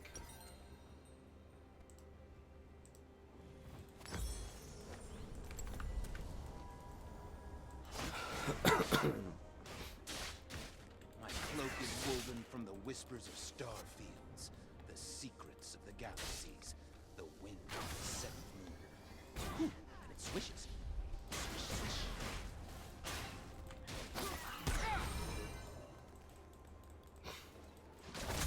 This priority's starting to add up. They keep getting us pushed in, and they're locking out vision around Baron. Thresh is over there. I might be safe to try to clean this up. They almost certainly have several wards.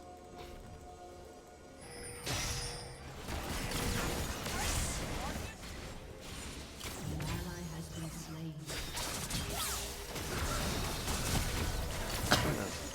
Oh, that's Baron. An ally has been slain. Like, we know they're all there. Down. Why would we send 2 people bot and everyone else is just like trolling? Like, I mean, I can kind of get away with it because I'm Rakan. Like, I'm trying to, you know, I have my W, but let's give it up. Maybe stall their back or something.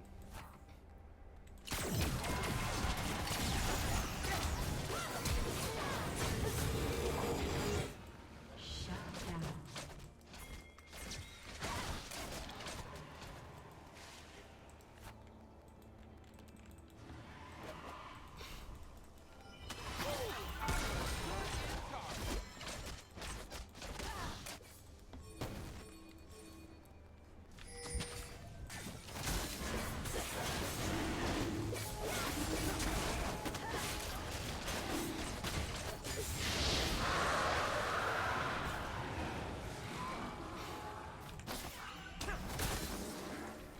Gonna go stare in the mirror. It's daily affirmation.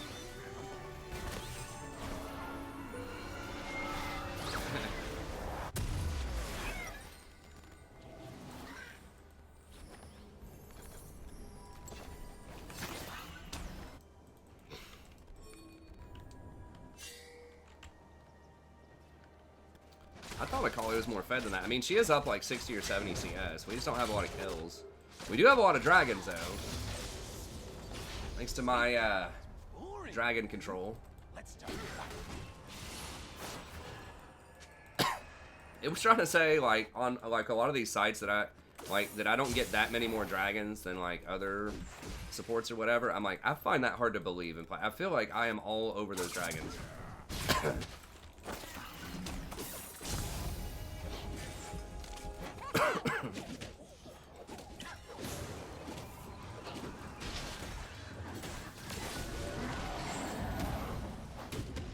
have Riven.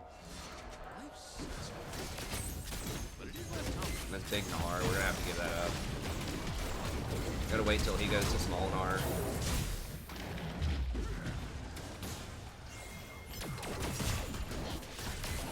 We kind of need you down here, bud. We can't win without you. Pretty sure.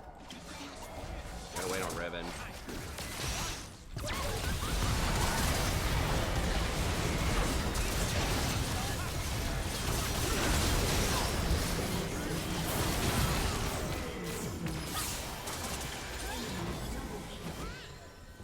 An enemy has been slain.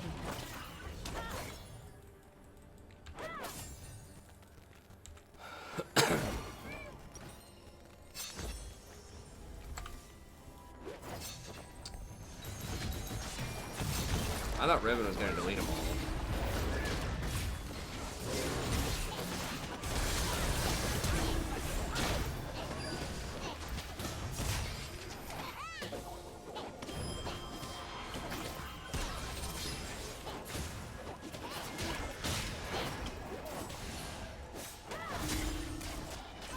I guess we did stop the inhibitor. I think we're only -1 and we stopped the inhibitor. Vayne's maybe about to be able to do something in this game eventually.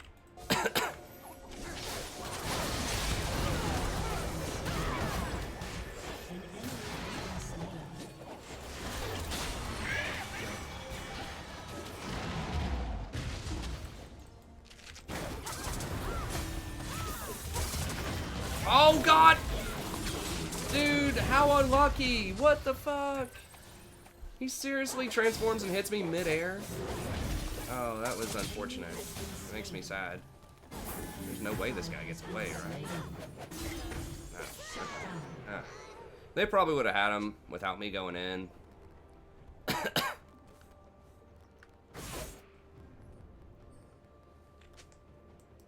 Well, it's not even Elder. Like, Elder's nice. It's the buff. Like, the Dragon Soul or whatever is huge because it's permanent. Like, obviously, if you get Elder Dragon, that's nice, but like, it's the buff. Yeah. Well, I should have waited on his ult. I forgot he had his ult back up. It's a really low cooldown. Oh yeah, if we got one more Infernal, that definitely helped a lot.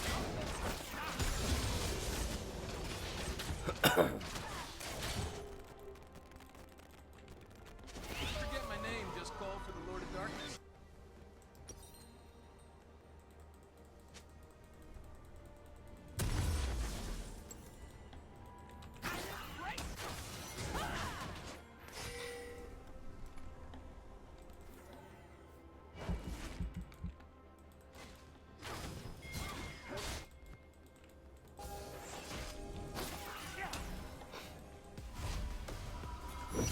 Alright, come on. Go. Just don't have a tank. I guess I'm the closest thing that can face check.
Yeah, it's whatever you have the majority of.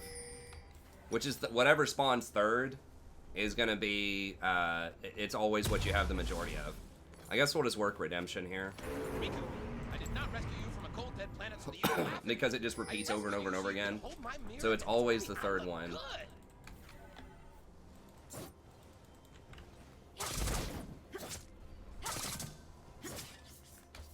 Or the second one, I guess, yeah. No, because we split the first two. We can still lose though, so we don't want to like get too crazy. But that's definitely a huge help. And Vane's finally online.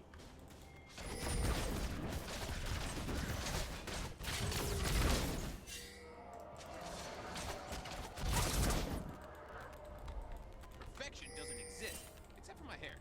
Ooh,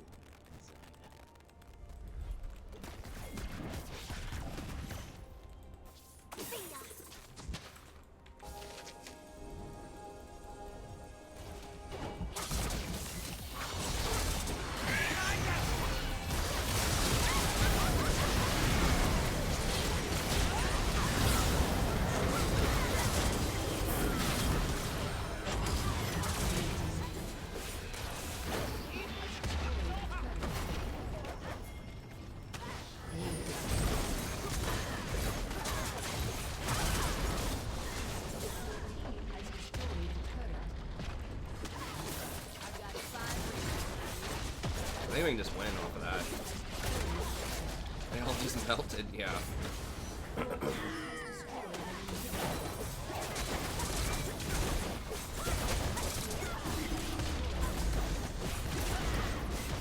Well, we were getting smoked a lot of the game, but we got the dragons.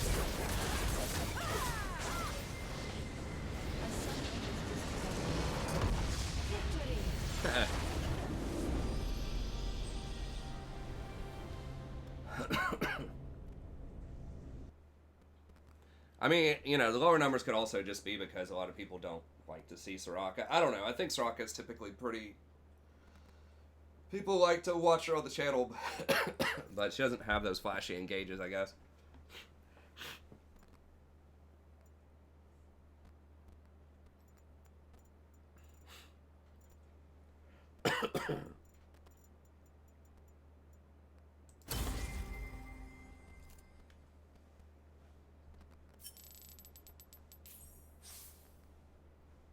Vi gets the dub. That's right. The dubstep. Is dubstep still a thing? Is there a stat to see how much damage was done from the soul? I don't know. Let me see.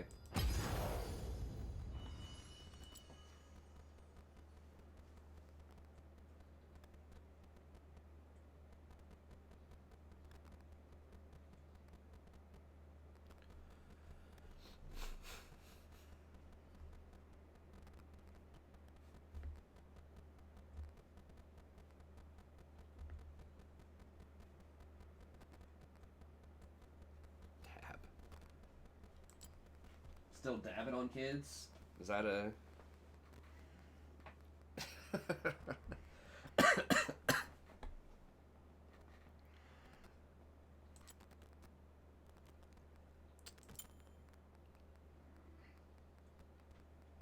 And we straight turned on the Smurf machine here in the preseason, didn't we?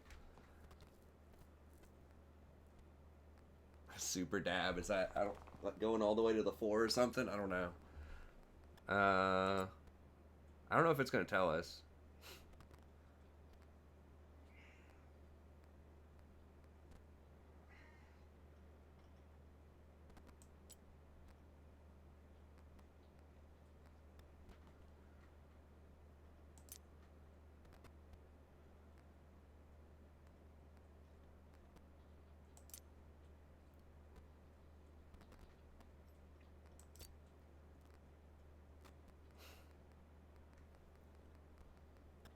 I don't know. Yeah, the Yumi changes look pretty cool.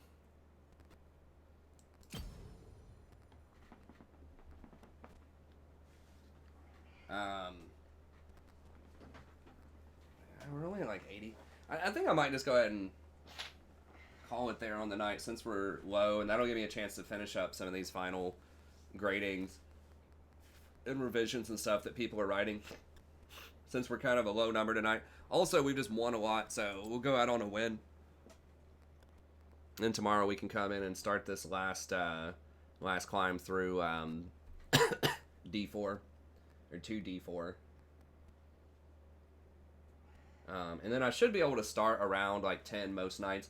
Now, we are gonna do we're gonna try to do like a little viewers night. We'll see if we can get that fired back up. A lot of people have been asking for that, so we'll see if we can bring that back on Sundays. If y'all have another day in mind that you like, we could do that too. You know, if Sundays are hard, if you want to do like a weekend, like on a Saturday or something, we could do that. It's tough because some people like to go out on Saturdays, so they can't do it, and then some people, you know, don't like to stay up late because they have work the next day. But yeah, get on Discord. Maybe I can create a channel or something where people are voting or talking about it, or maybe we could put a straw poll on there or something. What's up, Celigora? Put a straw poll on there or something. I do miss the viewers night. I like playing some off-roll stuff, and you know, just getting into some of the fun conversations we have with Sally and some other people would be fun. I think it'll probably be better for solo queue, Yumi, from what I'm reading. It's kind of tough to tell because there's a lot of stuff going on there, but I think the raw numbers look better. Like, it's more damage on Q, and I think the E, like the extra attack speed, is pretty good. Yeah, sorry, Juin, but I know. We'll be back tomorrow, though, and usually I'll try to stay on from like 10 to 2, maybe even later. If we have a you know, a good amount of people, I could stay on even later. But Sadie, jeez. But anyways, we'll be back, and then I'll start cranking out some more of those guides over the next couple of days too. I know I have Pike and Misfortune sort of first up. Then I'll come up with some more as well. But anyways, that's gonna be it. Thank y'all very much. Have a good day, and we'll see everybody next time.